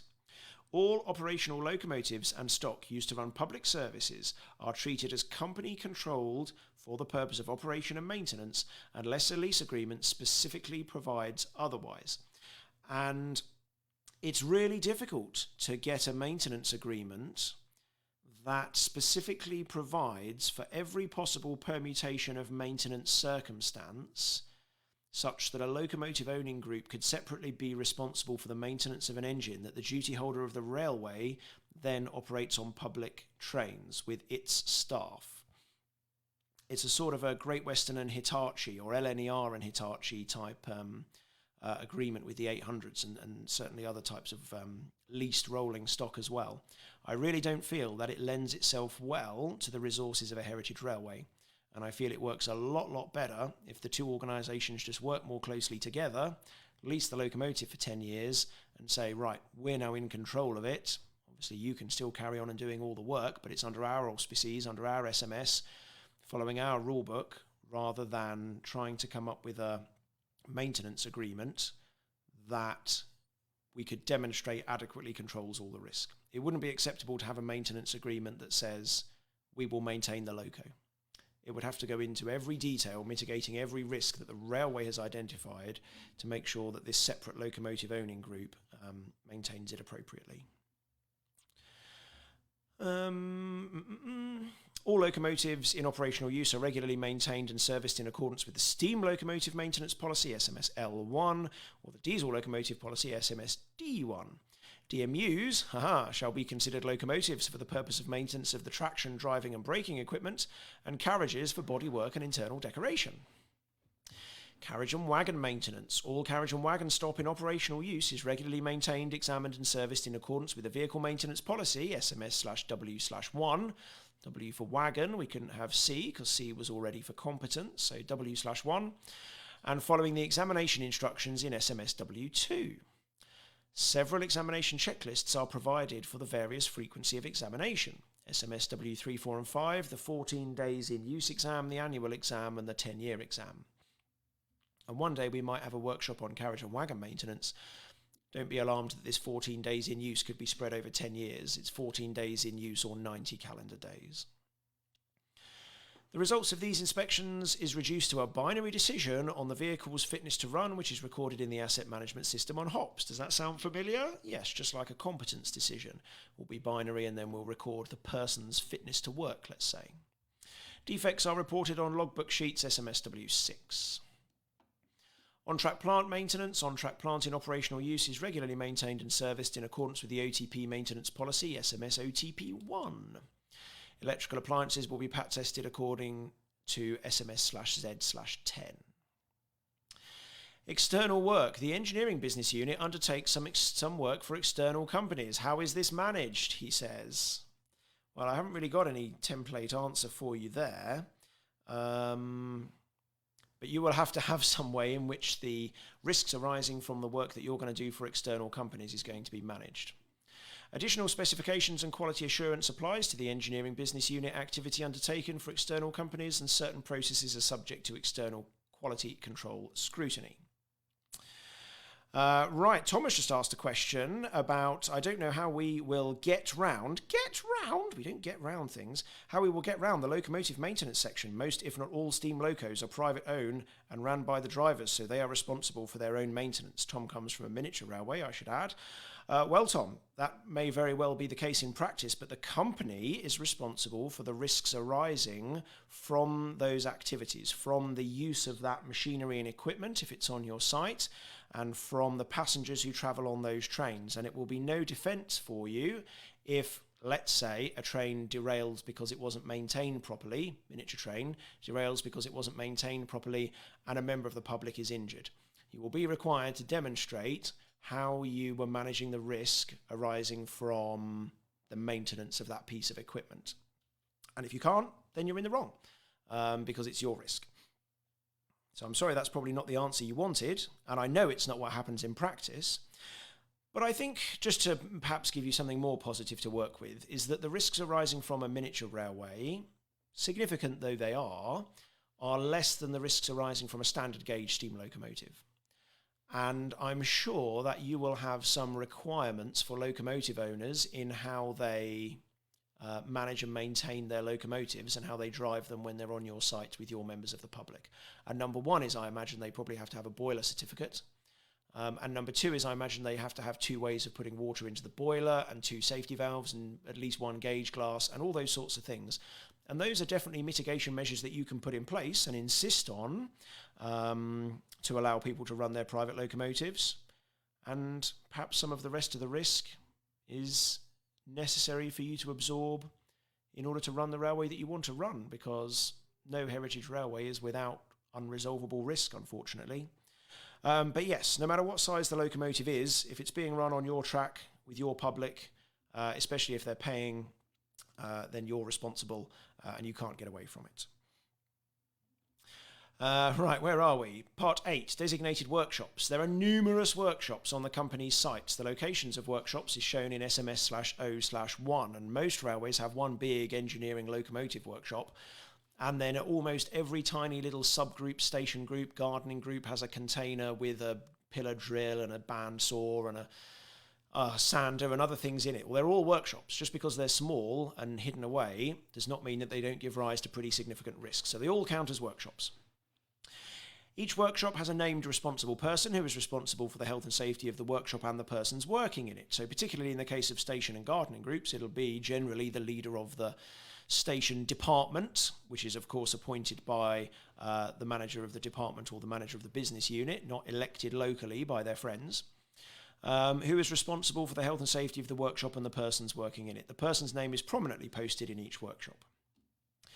Each workshop has a set of workshop instructions, similar to the station operations manual, containing the information shown in SMS02. The work instructions contain a list of the tools and machines in the workshop that require specific competence to operate, agreed by the manager of the business unit. The responsible person in each workshop is responsible for maintaining the list of authorised users of the equipment therein in HOPS and ensuring that the relevant training has been carried out and documented. The names of the persons competent to operate such machinery are available to those with a requirement to know in HOPS, and obviously they will be chased up by the manager of the business unit, who has the responsibility for making sure that this actually takes place. A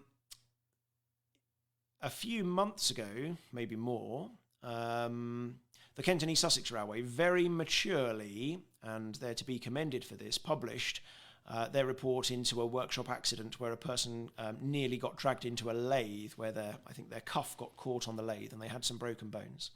This was circulated to HOPS Railways via the HOPS Safety Circular system. If you're not on the HOPS Safety Circular, then you need to be on there. Ask your HOPS admin to give you the permissions to receive safety circulars, which are where lessons are learned on one railway and you can anonymously share them with other railways. But the reason I suddenly started talking about that is to underline the point that workshop equipment is very dangerous, and the risks arising, most importantly, are injury to people, but also damage to the railway's viability as a company if people are going to injure themselves in workshops that aren't properly managed. It's very easy to underestimate how dangerous a workshop can be, even if it's a small one with just a pillar drill or a lathe in it. And it would be very unfortunate if any of us were landed with significant penalties because we weren't properly managing how these micro workshops were managed and the competence of staff to operate the machinery. Lists will also be kept in the workshop instruction of other tools and equipment that require routine inspection and maintenance, and records of these inspections and maintenance shall be kept in HOPS in the asset management system. Engineering work on the company's assets is normally undertaken by internally trained staff. Where contractors are used, they can only work under the supervision of suitably qualified company staff. All such work is authorised in advance by the manager of the business unit, and where required under the rulebook, undertaken during possession times. Where required by the rulebook.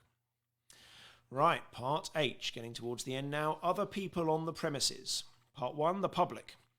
The safety of members of the public remains paramount at all times. Risk assessments are conducted on public areas to identify and mitigate hazards that may affect the public. Most public areas are supervised by the company staff when open. Clear demarcation exists to limit areas of public access.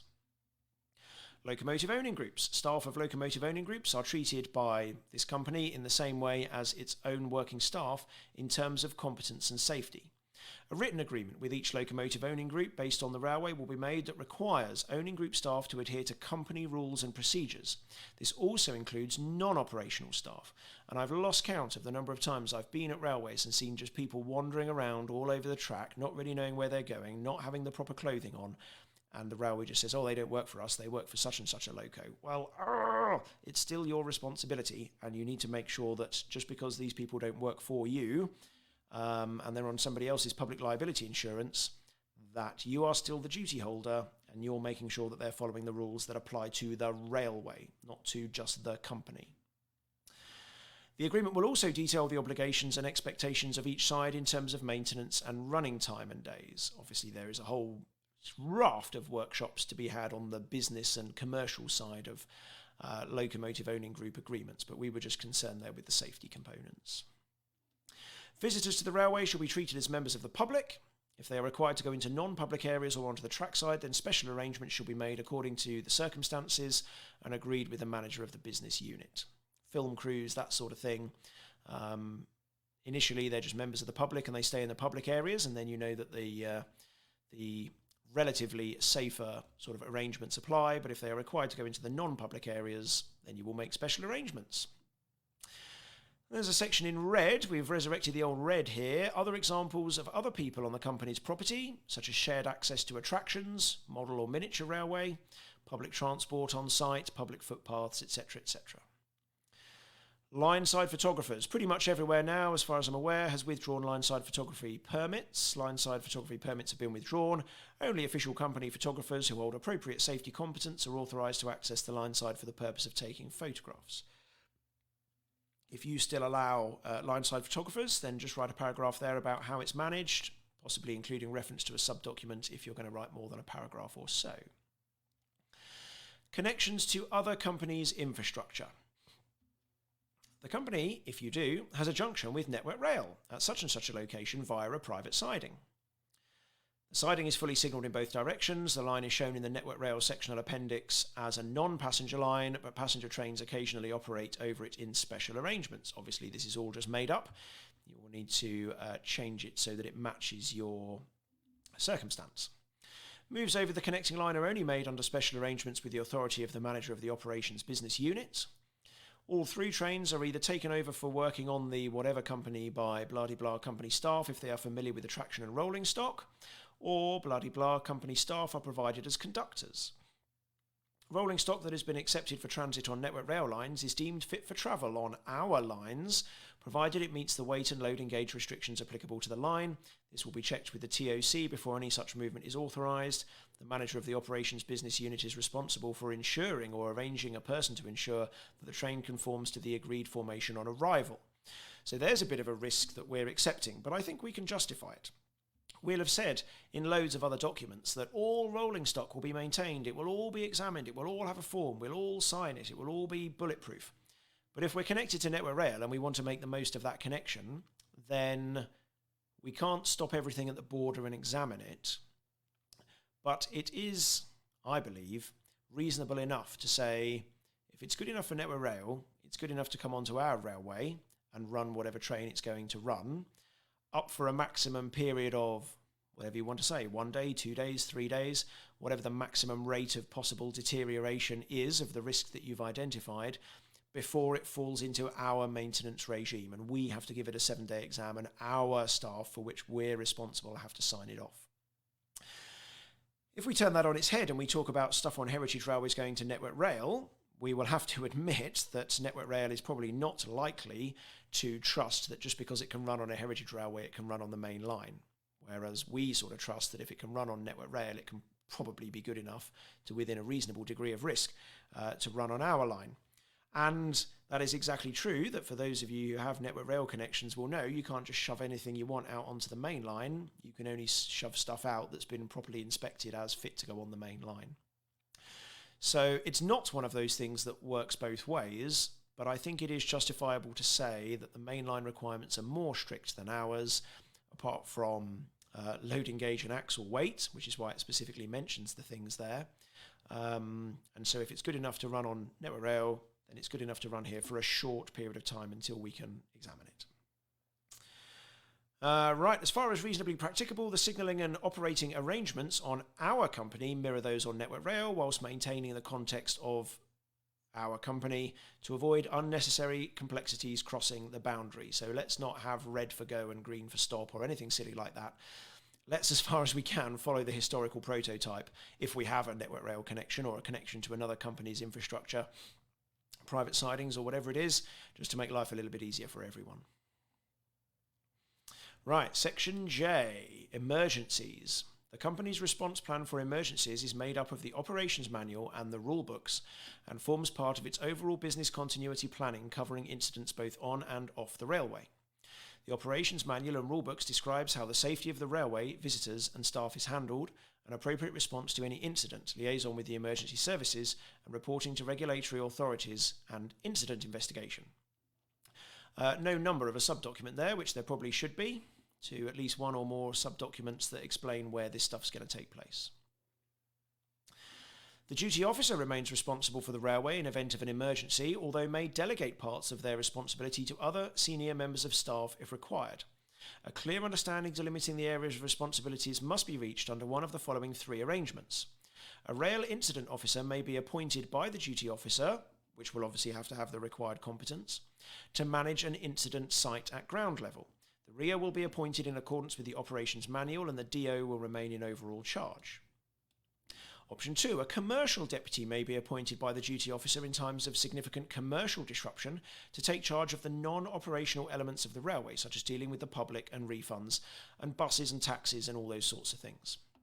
Or option 3, an assistant duty officer may be appointed to assist the duty officer in dealing with 2 geographically separate incidents or to assist in the running of the normal railway while the duty officer goes to a remote site. So one of those 3 permutations is how the roles and responsibilities could potentially be divided up if there was a significant incident. Let's have a look.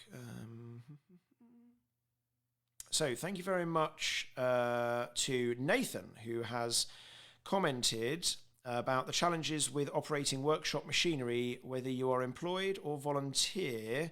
There is no difference, and to understand PURE, the provision and use of work equipment regulations for their responsibilities and the company's responsibilities. Yes, absolutely right, and I think that conforms with what we've generally said throughout this workshop, that it doesn't make any difference at all whether you're employed or not employed, and also, which again, I'm not saying anything that hasn't been made public, you can't just say that because somebody was a machinist for their entire working life that they can come and be a machinist on the railway. They will still have to go through the same assessment processes as everybody else. And if they take pride in their skill, they shouldn't have a problem with doing that.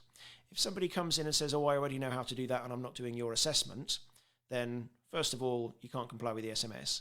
And secondly, they don't have the right approach to safety management on the heritage railway that you want. Part 3, emergency exercises. The railway occasionally holds emergency exercises. These take the form of mutual improvement classes that all staff are encouraged to attend to practice events for real. That's a sort of, November or February type thing. Going out and splitting a train buckeyes in the middle of nowhere, or pretending that it's failed and assisting it with an assistant engine, all those sorts of things. Quite good fun, but also give people the opportunity to practice these events for real. Part 4, degraded operations including weather. The operational rulebook caters for most degraded working scenarios, such as obstructions of the line, infrastructure damage and block system failure. The duty officer will give guidance to the signalman on the most appropriate post-incident response. Injured or stranded passengers. Injured passengers are conveyed by train to the next available station. Ambulances may be called by the guard or other train crew to meet the train at the relevant station. There is no road access to blah-de-blah station, so casualties either have to be wheelchaired or stretchered to, in this case, where I stole this from, the mainline station car park. Let's colour that in red so that you... there we go. Well, in fact, you can see where I got this from. Let's just delete some of this. Tra-la-la. There we go. Or the air ambulance summoned. Obviously, if that doesn't apply to you, delete the sentence. Or if different arrangements apply to you about potential emergency access and which stations are good for summoning ambulances to and which ones aren't, then you can adjust it. I went to... a railway not so long ago, and they had an excellent procedure for emergencies, particularly injured people, and it was called the drop and go procedure, which I thought was quite a good name. And they had a radio system, and if they announced on the radio that it was like a drop and go incident because they needed immediate assistance, and they would describe on the radio call what assistance they needed. And it was a requirement, if they needed a first aider in a particular area, that if you were a first aider, you dropped what you were doing and you went. And if a person had fallen into a river and you were a long pole reach rescue qualified person, that you dropped what you were doing and you went. And I thought that was a really good way of clearly and quickly summoning assistance in an emergency. Right, where were we? So, the stranded trains policy applies, Operations Manual Procedure 5, to trains at a stand, not at a station. This minimises passenger discomfort and seeks to avoid any dehydration or undue stress to passengers. Parts of the policy involve the free distribution of drinks and the dissemination of advice to passengers. This stranded trains thing is something that I've heard a lot of railways mention. They've been asked about in visits by the ORR. What's the stranded trains policy? So obviously that's something that's coming up the risk agenda, so you'd definitely be wise to have one. Failed trains, the company's rulebook deals with the operational safety elements of the protection and recovery of failed trains. The stranded trains policy deals with the social and customer elements. The response to significant incidents such as derailment, SPADs, collisions and fatalities is guided by the Railways Rulebook and Operations Manual. Thankfully, we don't have too many of those. Fires, lineside fires, can be tackled by lances from steam locomotives if safe to do so and before they become out of control. Larger lineside fires have to be tackled by the fire brigade with railway assistance to access the property if required. Buildings are risk assessed for fire protection, as a result of which some are fitted with fire alarms or fire suppressant systems. This is safety related, by the way, not necessarily protection of assets related, and I know some heritage centres have fire suppressant system for the protection of assets. We're concerned here about the protection of people. Fires on trains are extremely serious, and the Railway's Emergency Plan and Rulebook deals with the actions required, SMS R1. Which leads us nicely onto the subject of accident reporting. We are on section 31 of 35, you'll be pleased to hear. Accidents involving people, staff and customers on the railway are reported immediately to the function supervisor and then subsequently on paper via an accident form, SMS Z12. The accident forms are located by the safety manager or whoever it is who you decide collates the accident forms, and further action taken if required. I recommend at this stage having a near misses and incidents register on HOPS specifically for the receipt of accident forms. So that as soon as you get the paper form, you can put it in HOPS, and then even if the bit of paper gets lost, you've still got the record in HOPS. It also enables you to identify the trends of what type of accidents are on the up and what are on the down. Slips and trips, always on the up. Any accidents that involve an operational element, such as if a rule or procedure has not been followed or an item of operational equipment is implicated, are passed to the manager of the operations business unit or the operations manager for operational investigation. In the event of failures, a breach of rules or other serious incident, the manager of the business unit will conduct or direct a nominated person to conduct an internal inquiry. Internal inquiries shall have the objective of making safety improvement recommendations to prevent a reoccurrence. So that happens at the manager of the business unit level. In all cases, the manager of the business unit will obtain written reports of the incident from those concerned before compiling their own report. In the event of any dispute, the matter will be considered at a full board meeting if necessary, convened specially for the purpose. Obviously, that is a situation that would occur after a significant incident, not just after one little thing. If there is any doubt as to how an incident investigation should be handled, the manager of the business unit will consult with one or more of the directors and, if necessary, the ORR or RAIB. Also, if the incident were considered, if the incident was considered beyond the experience of the current management, external assistance with the investigation would be sought. Yes, right, got it. If we don't feel that you have the technical knowledge internally to adequately investigate the incident, external assistance will be sought. Right, good. Operations Manual Procedure 1, SMS M21, deals with the railway's requirement for incident reporting to regulatory and accident investigation authorities. Full cooperation will be given to any independent assessment body required to act under the regulations. The manager of the business unit will normally be present for all such assessments and routine ORR, HMRI or RAI, well, HMRI doesn't exist anymore, RAIB or HSE visits, and all work areas staff and volunteers will be available as appropriate. There have definitely been many incidents, both on the mainline and on heritage railways, where they have not been reported within the timescales that they're supposed to be reported. So Operations Manual Procedure number 1 details that. Health and safety is a standard item on the board meeting agenda, as we said earlier, and the board is appraised of any accidents or incidents that may have occurred. The board receives the HASCOM minutes. Results of investigations will always be recorded and reported to the General Manager to ensure actions are taken as appropriate to prevent a reoccurrence. Okay, accidents to staff, that's what all that was. Near misses and dangerous occurrences. Staff are encouraged to report near misses via the near miss reporting system, which all staff have access to electronically via HOPS. Near misses are looked into by the safety manager or other senior manager, and actions taken where appropriate. The near miss policy refers SMS/Z/9B.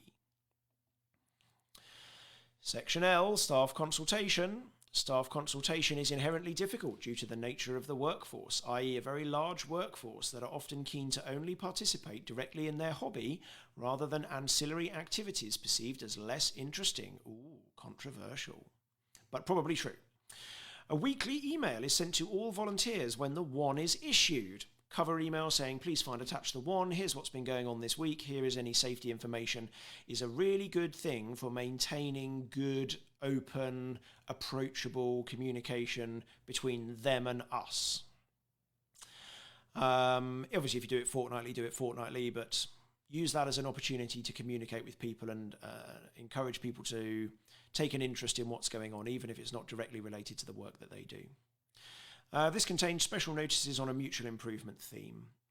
If significant announcements are made, such as a significant commercial event or a change of senior staff, a separate informal note is distributed to the booking on points and key staff and notice boards on the railway. The board of the company produces an occasional newsletter containing non-confidential summary of recent board discussions and actions. These are all just examples of things that you can do to improve and demonstrate that you're taking part in staff consultation, which is a requirement for good health and safety management in the company. Communications meetings, or whatever you want to call them, are held once or twice a year, which are open meetings which all staff can attend. Senior managers generally give a presentation of recent railway events and activities, and discussion from staff is encouraged, a bit like Prime Minister's questions. Departments are also encouraged to maintain regular informal communication, i.e. by email, with their department members, and this is well received. HASCOM is a formal committee for raising and resolving safety issues. Any member of staff can raise a health and safety issue to be discussed at HASCOM. Staff are encouraged at all times to communicate with their managers and with the department safety rep on any health and safety matter, including the safety management system. As the railway is a relatively small undertaking, if you are, general communication and consultation takes place regularly, as the manager of the business unit visits most locations frequently and just talks to people. Directors also visit on a regular basis, and many take part in the actual operation on rostered duties or make unannounced visits to many work locations. So make of all that what you will, all examples of ways in which you can say, yes, we are consulting with staff. The SMS and other safety and policy documents are made available to all staff via HOPS, of course. Hard copies are kept in such and such a location and are available on request. Complaints. Visitor complaints are dealt with by the Commercial Office Department, and any relating to safety are passed to the manager of the business unit for action. The manager of the business unit deals with all operational staff disciplinary matters, which are handled using the disciplinary and grievance procedure HOPS HRP, so not SMS, HRP 05. This includes an appeals process. Just before we go any further, I am just reading a comment in the questions from Tom about Wands and Ponds. Looking on HOPS, is there no way to say that a notification has been issued, or am I missing something? When you upload a document to HOPS, Tom, there is a button there to say send email, and then all the people with whatever the relevant permission number is will get an email saying here's a new document for you. And that is good, I would say, for things that don't require a cover note. Things like working timetable, or I don't know.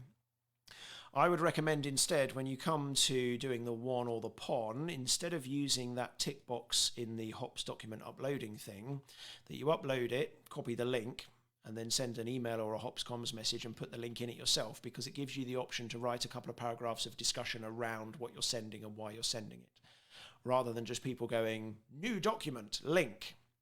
At least then they can receive, hi everyone, we've reviewed this. In light of that, we've made this change. Here's a summary. Please have a read. Let us know if you've got any questions. It's all a bit more approachable. Number 3, absence management. In the case of the majority of staff, attendance is optional, although rostered agreements to work are expected to be honoured. Apart from the maintenance of competence, which is dealt with separately, if a volunteer member of staff declines to volunteer for a period, there is no issue. Staff who consistently fail to report for duty will be dealt with by the manager of the business unit in the disciplinary policy HRP 05. Employed members of staff are required to attend at the advertised time, and failure to do so will be dealt with by the manager of the business unit under the disciplinary policy. Now, I'll be the first to admit that this stuff about HR and disciplinary policy does not have to be in the SMS. But if you have a really good SMS, and I don't mean necessarily that it's good in the words, I mean it's good in the structure and it's good in how the SMS is managed, you will run a strong operation and a strong railway. So for the sake of an extra page in the SMS referring to these HR documents, it helps strengthen those HR documents as well. And there aren't a huge number of them, and I don't think it diminishes the rest of the SMS overall document. So that's why I chose to have them in the SMS overall document. Of course, it may be necessary for these HR documents, particularly the disciplinary policy, to overlap with some safety aspects of the company. If a person does something wrong and is told not to do it again and then does it again, then that is either a training issue or a discipline issue. And if it's a discipline issue, then suddenly the disciplinary policy has a role to play in safety management. Employed members of, I've read that. Performance policy, where performance of an individual member of staff is not of the required standard. This is what I've just said. This will be dealt with by the department manager in the first instance, and the railway and the manager of the business unit in the second, with a view to ascertaining what support and/or training the individual needs to reach the required standard. If after this support and/or training is given, the individual still fails to meet the required standard, the manager of the business unit will determine an appropriate way forward and whether it is appropriate for that member of staff, oh dear, I can't type and look at the same time, to remain in that role. And it shouldn't make any difference whether it's an employed or volunteer member of staff in this case. Obviously, the next step will be different based on whether it's a employee or a member of staff, but if a person's work is not to the required standards, then it's not to the required standard. The grievance policy is detailed in HRPO 4. The appeals policy for disciplinary issues is detailed in the disciplinary policy, and for grievance issued is in the grievance procedure. And finally, I think it's finally, yep, it is finally, so cling on if you can for another 30 seconds. Review and audit of the SMS. Continuous improvement of the SMS will be a permanent aspiration of the company. Through the establishment of the Health and Safety Committee, commitment of personnel from all levels, through monitoring the systems, internal safety audits, and learning the lessons from incidents, accidents, and in particular near misses should they occur. The safety management system is a dynamic document which will be developed to reflect enhancements of safety practices. Continuous improvement of the SMS is achieved by learning from internal investigations into incidents, feedback from staff, engaging external advisors and consultants, study of the HRA guidelines, attending HRA meetings where safety is discussed with peer groups where there are exchange of best practices, regular review of RAIB reports. I recommend that you read them all, even the mainline ones, because there's always lessons to be learned, and ORR documents from across the railway industry, and participation, of course, in the HOPS SMS best practice workshops. The SMS will be reviewed whenever material changes are made to the key description of the operation shown herein, or other significant changes of operation, infrastructure, or context.